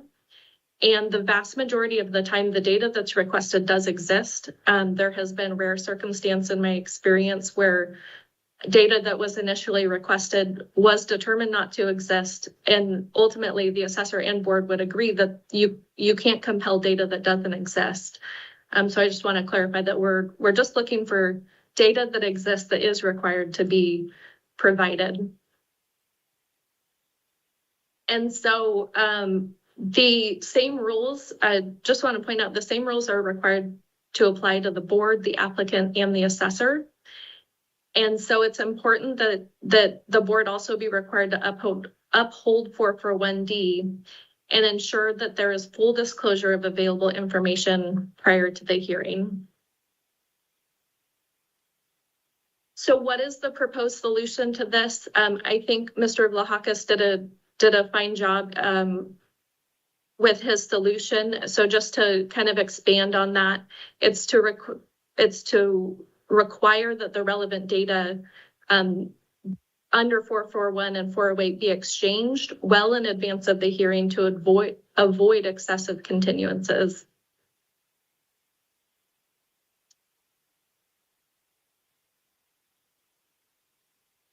So some will argue there is a remedy in the code 441H, which would allow the assessor to request a continuance if it's presented at the hearing. The agent is equally entitled to a continuance if information isn't provided under 408. The issue with that, however, is that 441H doesn't allow, it allows the data to not be disclosed as required by 441D. So LTA 2020-33, which amended the assessment appeals manual, it does touch on it and this topic and suggests that a continuance may be in order. However, the request is that the guidance go a little bit further to clarify that if the information isn't provided on either side, it should be automatically considered good cause for a continuance. So to be more specific, the proposed solution on this discovery issue is to clarify that good cause for a continuance, which is described in Property Tax Rule 323C, that includes incomplete 441D responses. And then the second is to update Property Tax Rule 305.2, which relates to pre-hearing conferences, to require them and agree upon deadlines for exchange of information. And so this would alleviate a significant amount of staff time that's currently dedicated to trying to track down data and prepare for a hearing where incomplete data has been provided. And then the second issue I wanted to touch on briefly is findings of fact, and specifically who is required to write findings of fact. Property Tax Rule 325B allows the board to request any party to submit proposed written findings. This causes significant administrative burden on the assessor. And so there's two proposed solutions to this. The first is to revise that property tax rule to allow the board to request written findings only when both sides are represented by an attorney, or alternatively require that the board's counsel prepare them. There's already provisions in the code to allow the clerk of the board to charge for written findings of fact. Either solution would put the preparation of complex legal documents in the hands of attorneys instead of appraisers who are trained to value the property and not write complex legal documents. So with that, I again, want to focus on these two issues. I can't stress the importance enough of improving the discovery process. Addressing these issues in particular would streamline case management across the state, and it would allow appraisers to focus on appeals and ensure that we keep the appeals process a data-driven process. So thank you again for the opportunity to bring these issues up, and I'm happy to answer any questions you may have. Thank you, Ms. Hill, and really appreciate your expertise on this, especially as we're moving forward. And I know it is important to kind of keep both of these perspectives between the assessors and the AABs from counties on the appeals process. I was just wondering, where do you feel the BOE can be the most helpful in streamlining some of these issues you've encountered? Specifically in providing more guidance on what good cause for a continuance is, and providing more guidance for when data needs to be provided and what data needs to be provided. It's already outlined in 441 that the data shall be provided, but making sure that's upheld throughout the appeals process would ensure that we are able to arrive at a fair market value conclusion with all of the appropriate data. Thank you. Let me turn to my colleagues and see if there's any questions. Looks like we're all good. Thank you. Thank you for your time, and once again, for your continued support on this issue as we move forward. We're hoping that at the end of the day, we'll come up with some good solutions and possibly some good recommendations moving forward. Thank you so much. With that, now we're at the 12 o'clock hours. Is this a good time to take a break? Let me look at the staff here. It's up to you if you'd like to. What's the will of the? We have two I more. should mention that Assessor Tudor is not available after 1 o'clock, so if we take a break now, we will not hear from him today. Oh, you want, We have two more speakers under this all right, let's do it. AAB. Yeah, we can go ahead and do it. All right, so then, on my list, I have Mr. John Tudor, I believe. Is he on the line? He's the County Assessor and Technology from Napa County, who actually hosted us just recently at this conference. And I see him on the screen. Welcome. Thank you, Member Vasquez. I'm going to cover all three items, if I may, because I have a commitment this afternoon, and I'll be brief on all of them, and perhaps I can answer any questions on all three. So on your first item about the assessment appeals process and making it better, I certainly respect what Brendan Vlahakis said in terms of this is the clerk of the board's issue and not the assessor's issue. I'm here today as a former supervisor from 73 to, and that's 1973 to 1980. And during that time, I served on the local Board of Equalization. So I've sat on both sides of the assessment appeals process. I also am currently a member of the governing board of the California County Assessors Information Technology Authority, which was and is a JPA formed to help provide statewide solutions for assessors through funding that we receive from the Department of Finance. I want to just offer the Joint Powers Authority infrastructure, which we currently have in terms of staff, experience in dealing with trying to find solutions to statewide technology problems that would benefit all counties. Of course, per Mr. Vlahakis's concern, which we share, if we were to participate, it would be kind of a joint venture between ourselves, perhaps as the administering agency, but the clerk of the boards and perhaps the BOE being part of that process. And of course, funding would have to come from a different source than the monies we've been allocated for providing assessor-related solutions across the 58 counties. I do want to mention that the AAB statewide portal could perform in much the same way as what I'm going to cover on the next two items. So that was my point on the first item. We stand by ready and willing to cooperate either as a mechanism to work with clerks of the board and the BOE, or in any way that we can to promote with correct funding some kind of statewide assessment appeals board portal that would mimic much of what Los Angeles is trying to do, but would be available to all counties, large and small, to hopefully put in place a system that could work for all, that might have such controls as were mentioned by several of the speakers about mass filings. They might be required to meet some kind of a test that, of course, would have to be statutory, et cetera. But those are the kinds of things that, on behalf of our board, I'm here to offer our willingness to participate. On your next item, technology for all counties, again, I just want to repeat that we are in the process of doing that, and I'm going to cover where we are at the moment under item 4, which is Prop 19 challenges.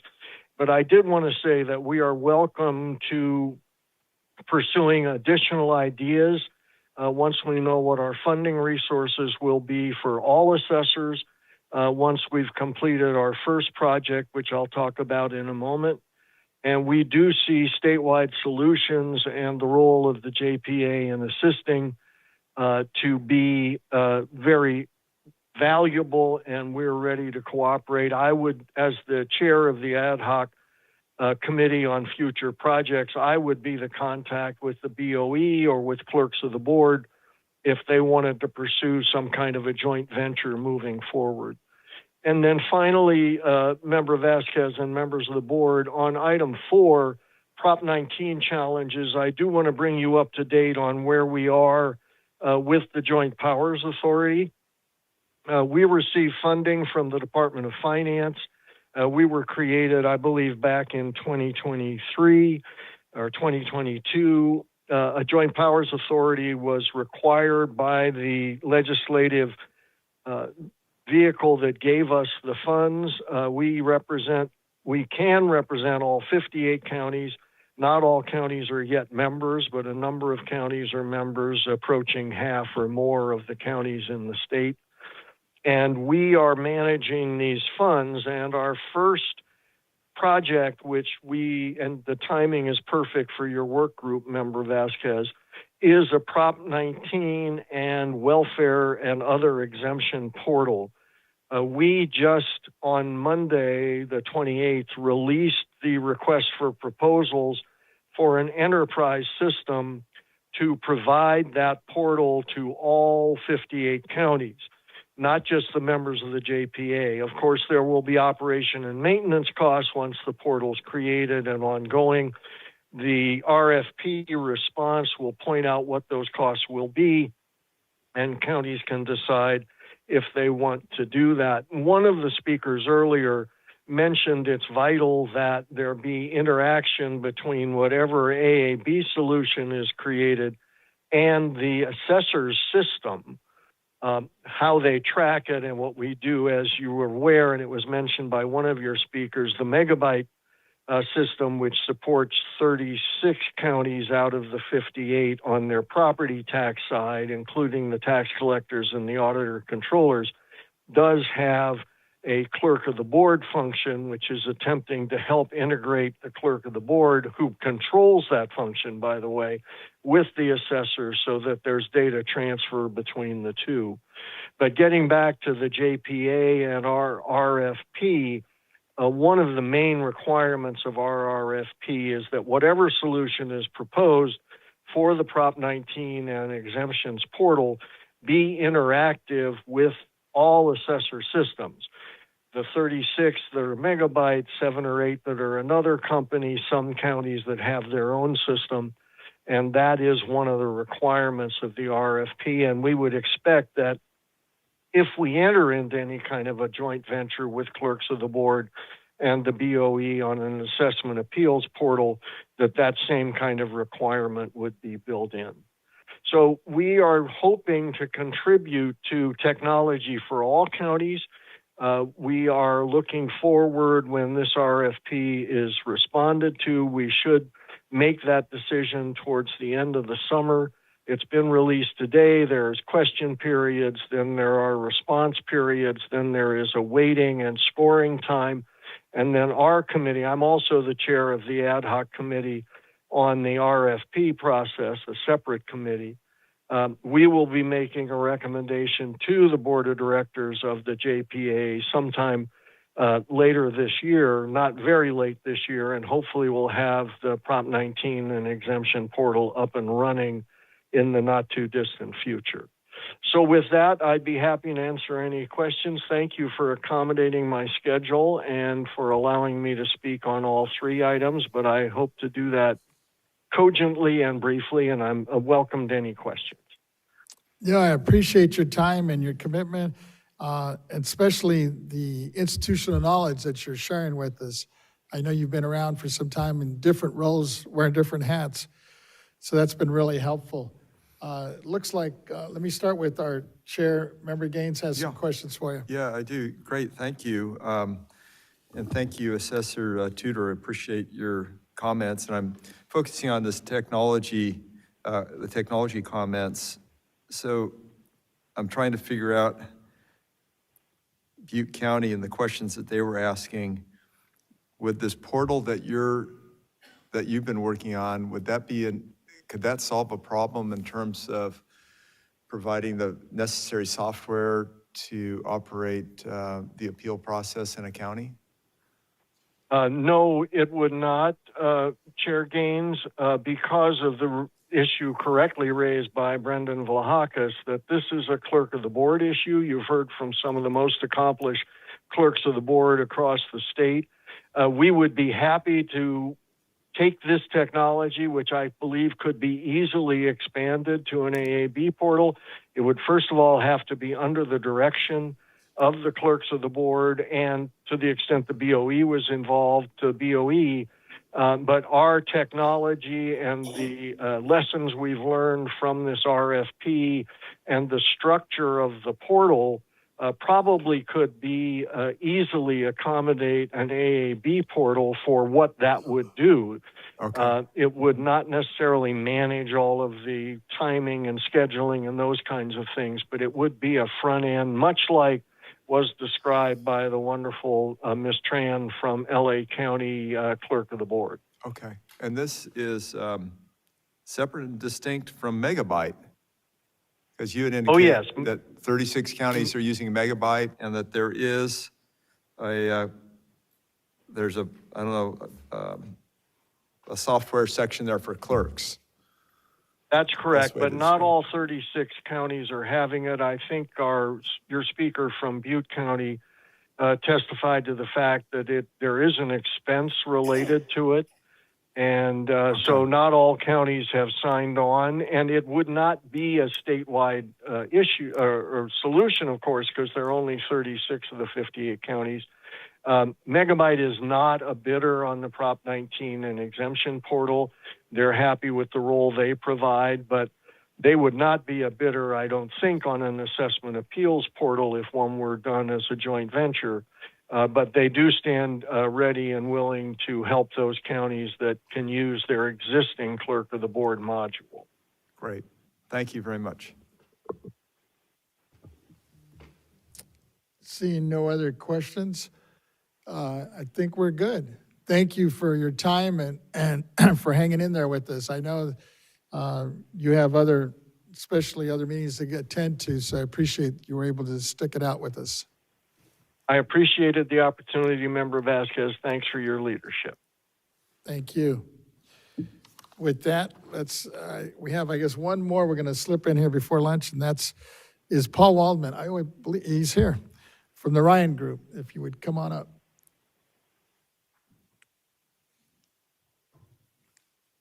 And you're here on behalf of CADA, I believe, right? You're here on behalf of CADA, right? Yes. There we go.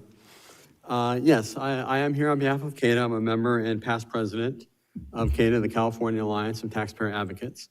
I started out, I've been on both sides of this issue. I worked as deputy assessor at the LA County Assessor's Office for 8 years and have since been a consultant for the last 25 plus years. And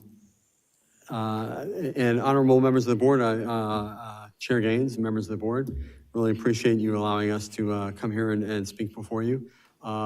Member Vasquez, thank you for putting this together.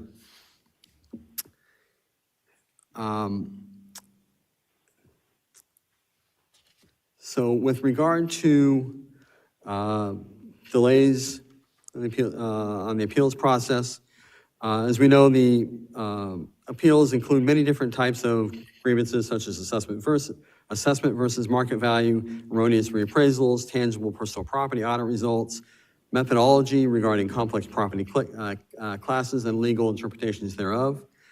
There's a broad range of property types, from very simple residential to very complex legal issues, and very complex properties. These hearings can range anywhere from 15 minutes for a residential property to many days on some more complex properties, hotel properties, intangible issues, et cetera. It's been determined by a survey of practitioners and local assessors. Delays are a result of a combination of factors. Many people have spoken about that today, including the volume of appeals filed annually, the staffing limitations in local assessors, adequate training, which has been brought up a little bit with regard to appeals board members. And then, of course, you have the information exchange and request and exchange that has been brought up here as well. In addition to these factors, you have the waiver of the 2-year statute. So we have a lot of appeals where the 2-year statute has been waived. And so that creates the backlog that then feeds into the additional workload for the current year as well. In addition to that, of course, we had the Great Recession, we had COVID-19, we have various natural disasters that have compounded the problems. And of course, as we know, the assessor's office deal with many issues, not just appeals, right? They have processing changes of ownership, new construction, role maintenance, their administrative staff. So those are many of the issues that are causing a lot of the delays here. One thing I want to mention before I forget, there has been a lot of talk about mass filings from agents, and that is certainly a problem. There are agents out there that do that. We do want to point out that the California Alliance of Taxpayer Advocates has addressed a couple of those things within our membership. One, we have a very extensive ethics code that we belong to, part of which says that when we file an appeal, we have to make sure we're not filing frivolous appeals. In addition, we have also put out, we've stated to our members, recommending that any appeals that are going to need to be withdrawn are withdrawn timely. So we are trying to address that issue as an organization within our members.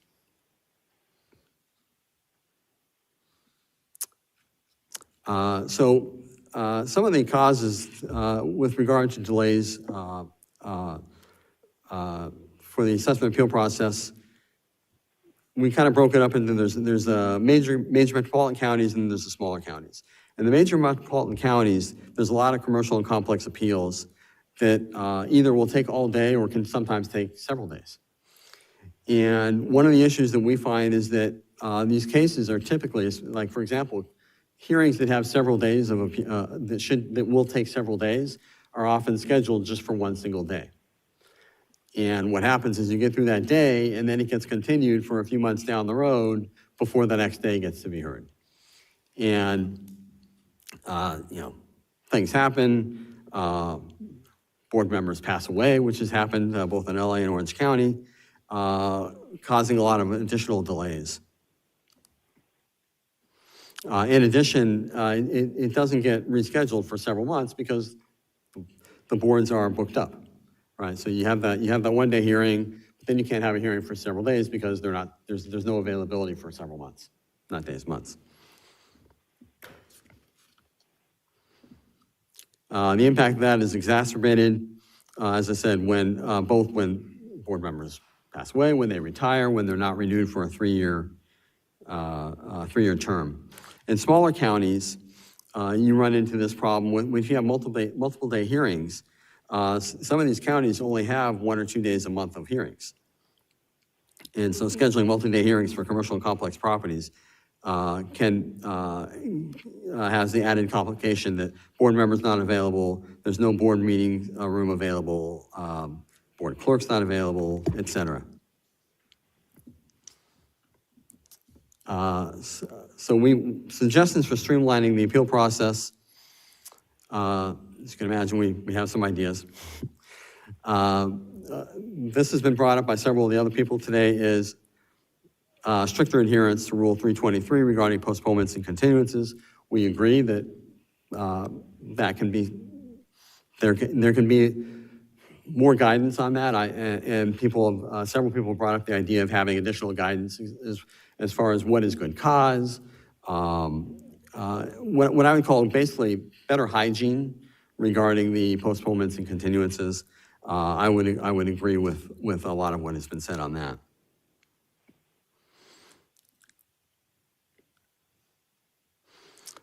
Some of the things we thought about was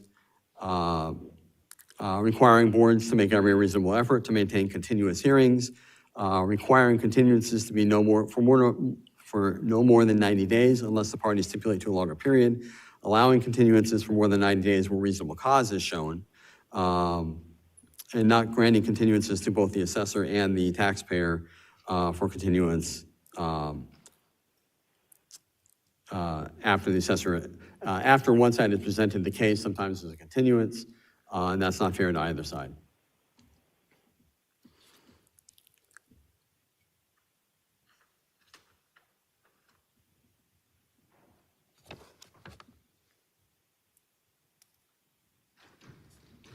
One of the issues that we also wanted to point out was, particularly with regard to pre-hearing conferences, there are some counties that end up, I'm told, will grant serial continuances and requests relating to requests for information.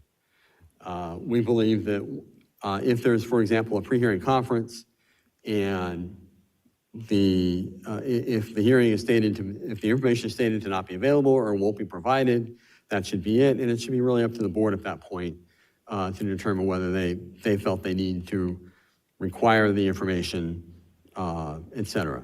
And so one of the issues, and this is a smaller issue among the other things, that are these sort of serial continuances for requests for information.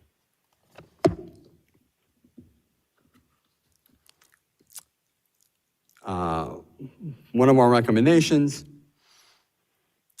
is better training for Assessment Appeals Board members, which again has also been brought up several times. Certainly want to commend Assessor Stone, who talked about how they brought up the level of requirements for board members in Santa Clara.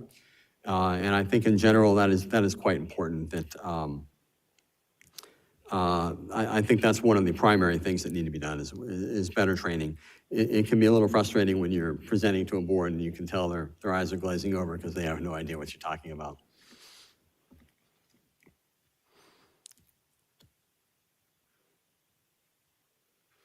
And we've already mentioned, we talked about limiting the use of pre-hearing conferences to resolve compliance with discovery disputes. If there's a discovery dispute, then at that point I think it needs to be resolved by the Assessment Appeals Board.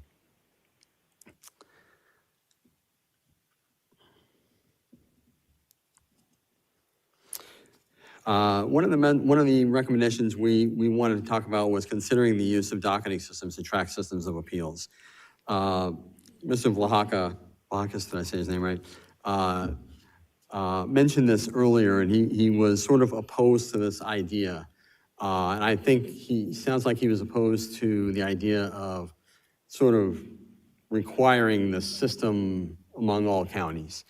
But generally speaking, the idea we think makes very good sense is to have some type of a docketing system, such as they have like in courts, that allows parties to get together, figure out what's needed, schedule dates either for a pre-hearing conference and or for the hearing, et cetera. And so we believe that that could significantly improve and reduce the continuances and postponements and improve the overall scheduling function.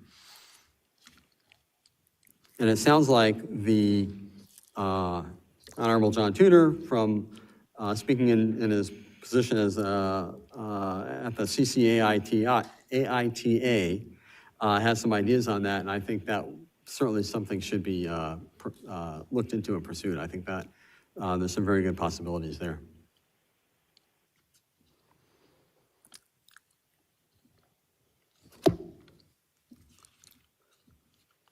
Trying to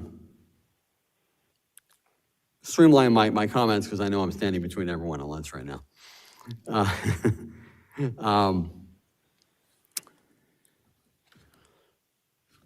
So the other major recommendation we have relates to adopting property tax rules relating to procedures for large, high-value commercial property and complex property appeals. That's something that hasn't really been brought up much yet today. One of the issues that we see is that there's sort of a one-size-fits-all approach to scheduling appeals.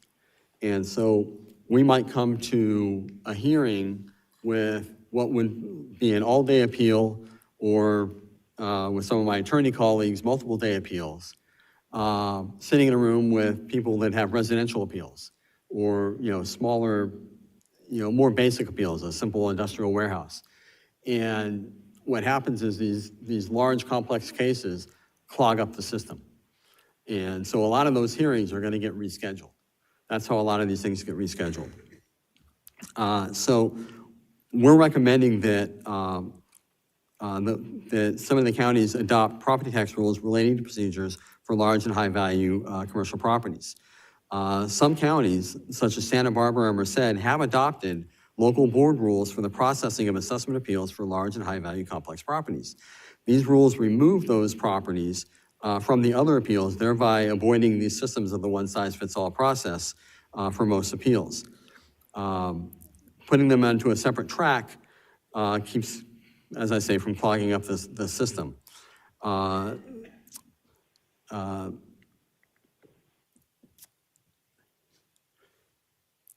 So a review of the Assessment Appeals Board rules for California 58 counties would show which counties have these rules set up for the for large and high-value properties. These rules can serve as a model for the SBE to adopt for use for appeals statewide. Can we kind of wrap it up? I think we're a little over. I think that was pretty much our recommendations regarding the particular topic, and I appreciate your time. Appreciate it. Let me turn to my colleagues and see if we have any questions. Start with our chair, Gaines. Thank you. If I could, just in terms of separating the more complicated cases from maybe more simple or residential, I guess, in many cases. Do you know how many counties are doing that currently? I don't. As I say, I know that we know of a couple. I think it was Santa Barbara and Merced. I don't know which other counties are doing that. So it might be worth a survey of the counties or something to see who's doing that and to collect the rules that the various counties are using to try and adopt a uniform standard set of rules. Yeah, so some of that continuance is as a result of what? What's if they're combined? I Well, guess so it's taking longer to hear it. Yeah, exactly. So if you've got 10 taxpayers that are at a hearing, and one of those taxpayers is going to need all day, then somebody's getting rescheduled. Right. Okay. Right. And I can tell you that in some counties, they don't get through even some basic cases more than one or two in a day. Yeah. And so I think that's really, in general, is getting an idea of how long a hearing is going to take and scheduling the proper number of hearings within a certain day and a certain board. Sure. Would solve a lot of these problems. How does a batch application that's been mentioned through the morning? How is that processed through a county clerk's office on an appeal? I'm not sure I follow the question. Well, there was complaints about batch applications on like mass filings. Yes. I think that would be a question for the clerk of the boards. Okay. And I agree that and CADA generally agrees that these mass filings are not appropriate if they're not every application should be reviewed and determined that an appeal is needed. So I would agree that if there are companies out there that are just doing mass filings on everything, that's a problem and that should be addressed. I agree. So they shouldn't be presented as a batch. Is that what you're saying? Should they be presented individually? I think every case has to be presented as an individual filing. Absolutely. Okay. I don't know that there's any other way you could do it. So yeah, that's the problem. So if somebody's making a mass filing, then they have to go through the system one at a time. Yeah. You can see how that could really clog up the system. Sure. I agree. Mm-hmm. Sure. Okay. Yeah. Thank you for clarifying that. Yeah. Yes. Go ahead, Mr. Schaefer. Yes, I'm impressed with the problems caused in a one-day case that might end up taking 18 to 24 months because of various factors. I wonder how much do the hearing officers earn? Is this an attractive job, or do they just say, gee, I've had it, and then there's a whole bunch of cases that they're going to not apply, and we lose their institutional memory? Are the salaries of the appellate members, they're not volunteers. Uh-huh. Do you know what their salary is? I mean, I don't. That would be a question for the counties as well. Yeah, Yeah. it's all public. My guess is they don't earn a lot. Huh? I don't think they earn much. Yeah, that's what I'm concerned of. I think we need to invest a little more money as taxpayers in saying that the people making those decisions are encouraged to stay with it. I would agree in general, both for the hearing officers but especially for the board members. And personally, I think professional boards would make sense for the large complex cases, where that's their job, they're qualified to do it, and that would adjudicate a lot of the stuff and take some of that stuff out of the overall system. Okay, But well, you I have I agree with You you. have my opinion on that, and thank you. In agreement. Deputy Controller, I believe, has a comment, and then I will come I'm back sorry, to. yeah. Chair, go ahead. Thank you, Mr. Chairman. I want to make sure I follow you. When it says legislation to resolve delays and refunds to property taxpayers, you mentioned a bill sponsored by the California Auditor Controllers in 2024, AB 3134. What's the status of this bill? That I don't know. I actually didn't put this together. I'm speaking on behalf of a couple gentlemen that put this portion together. So I'm not that familiar with that particular case. I'm sorry, what page was that on our? It's on page 15, AB 3134, to terminate interest on property tax refunds in certain situations. But so it didn't go through? Did you? I think it's the next item. coming Okay, up. understood. Oh, okay, Thank you. I'm sorry. We'll put that one on hold. Chair Gaines, go ahead. So you're suggesting that counties, I guess in a perfect world, would have more than one board? You'd have a appeals board for sophisticated cases and then another for general cases? Either separate, yeah. I mean, that would be ideal. Obviously, that would just be the larger counties. Yeah. You know, and/or a board potentially a board day dedicated maybe to certain cases. Okay. You know, but yeah, as far as the idea of like a professional board or higher qualified board, yeah, that's obviously something for larger counties. That's a very specific issue. Yeah, all right, thank Yeah. you. With that, I think we're good. Appreciate your time, and we'll definitely be in touch as we move forward here. Thank you. And I understand, Ms. Taylor, is there somebody on the line that needed to speak? I was looking at my notes. There might be another county official. Are we able to check with Yes, AT&T? I think if he'd like to turn his camera on, I believe that was Brendan Lahakis.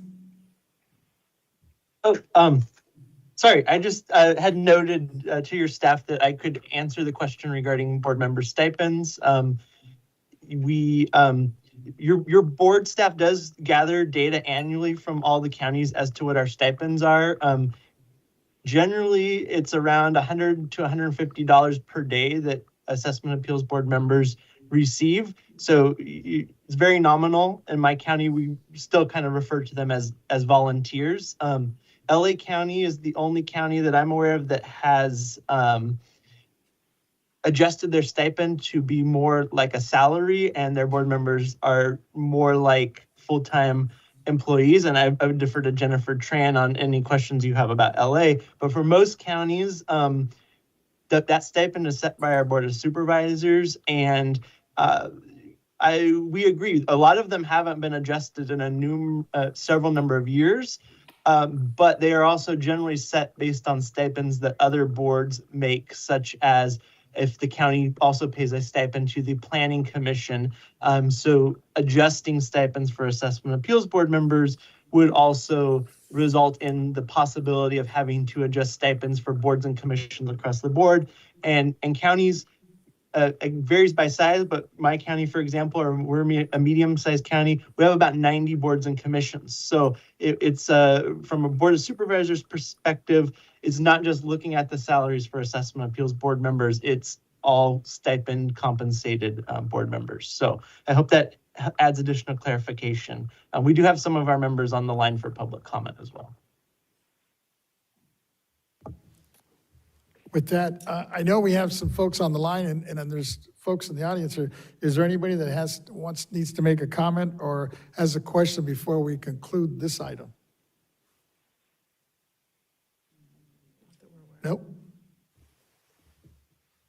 If Are you'd we like, able to check can- with AT&T by any chance?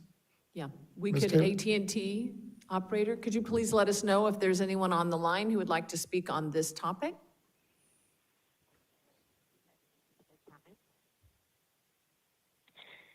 Sure. If you have a public comment, please press 1, then 0 at this time.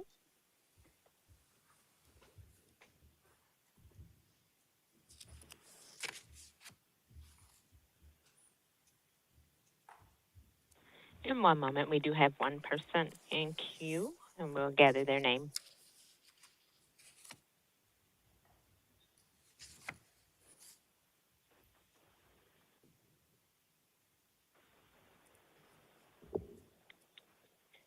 And again, if you do want to make a public comment, please press 1, then 0 at this time. And we do have Thomas Parker. And Mr. Parker, your line is now open. Thank you very much. Honorable Chair Gaines and honorable members of the State Board of Equalization. This is Thomas Parker, Senior Deputy County Counsel for Los Angeles County. I wish to address 4 points that have come up on item 2 for your board's consideration. And I thank your board for taking the time to listen to all these issues. First of all, good cause came up. Good cause in courts of law and in administrative hearings, like and including AABs, are factually based decisions, which means you look at the facts of each continuance. You have rare exceptions like 441 and 408 of the Revenue and Taxation Code, which state that where one side wishes to introduce evidence that another side has asked for, but not seen until the hearing itself, then the side that wants to review the information can ask and should get under the statute a continuance for a reasonable period of time. But otherwise, it's a factual determination. Secondly, I respectfully disagree with the comment by Brooke Hill of the San Diego Assessor's Office regarding findings of fact. The State Board for many years now, and my involvement with your board goes back to 1998, has always encouraged the option for each AAB of either having the parties produce a proposed findings of fact or having a board member or the board's counsel prepare the findings of fact. This option should remain because, for instance, in Los Angeles, you've heard all the numbers we have. I'm not going to repeat those, but we have only 2 attorneys in all of Los Angeles County Council, which is about 400 attorneys overall, who handle AAB matters. We in no way can spend our time at AAB hearings just to get a feel for what the testimony is and what the arguments are. And therefore, it is crucial in a situation like Los Angeles to have have panels request proposed findings. And so that and I would also add as well that if assessors proposed findings need to address legal issues, all assessors council, there are assessors councils in all 58 counties, and they can always go to their assigned counsel to work on legal aspects of their findings of fact. Further, CADA mentioned as one cause of delays the 2-year waivers. I would note that under your existing Rule 323, and it's been in there a long time, the taxpayer has a unilateral right to withdraw any time waiver that they have granted, and a hearing must be scheduled within 120 days, 4 months, after the time waiver is withdrawn. Therefore, basically at any time, the taxpayer can decide they don't want the waiver to continue, and they don't need the assent of the assessor on that. I would also remark the CADA comments regarding the high value and or complex rules versus other rules. County economies vary. What is a high value subject property appeal in Colusa is not likely to be a high value or complex item in Los Angeles County. So if the state board wishes to get into the line drawing, how are they going to do that? Are they going to get information on the economies of all 58 counties to find out for County X what is high value and what isn't? And so we would respectfully ask the state board to keep that in mind as they think about that recommendation by CADA. Thank you very much, and I appreciate your time. Bye now. Thank you. Do we have anybody else on the line? I think that's There's it. no further participant. Thank you. Okay. And I don't believe there's anybody in the audience that wishes to come up on this item. Not seen anybody? Then we'll go ahead. This will conclude this item on the appeals delays issue, and we'll take our lunch break now. We're looking at an hour from now, and I'm looking at 12:45, so I guess at 1:45 we'll reconvene. All right.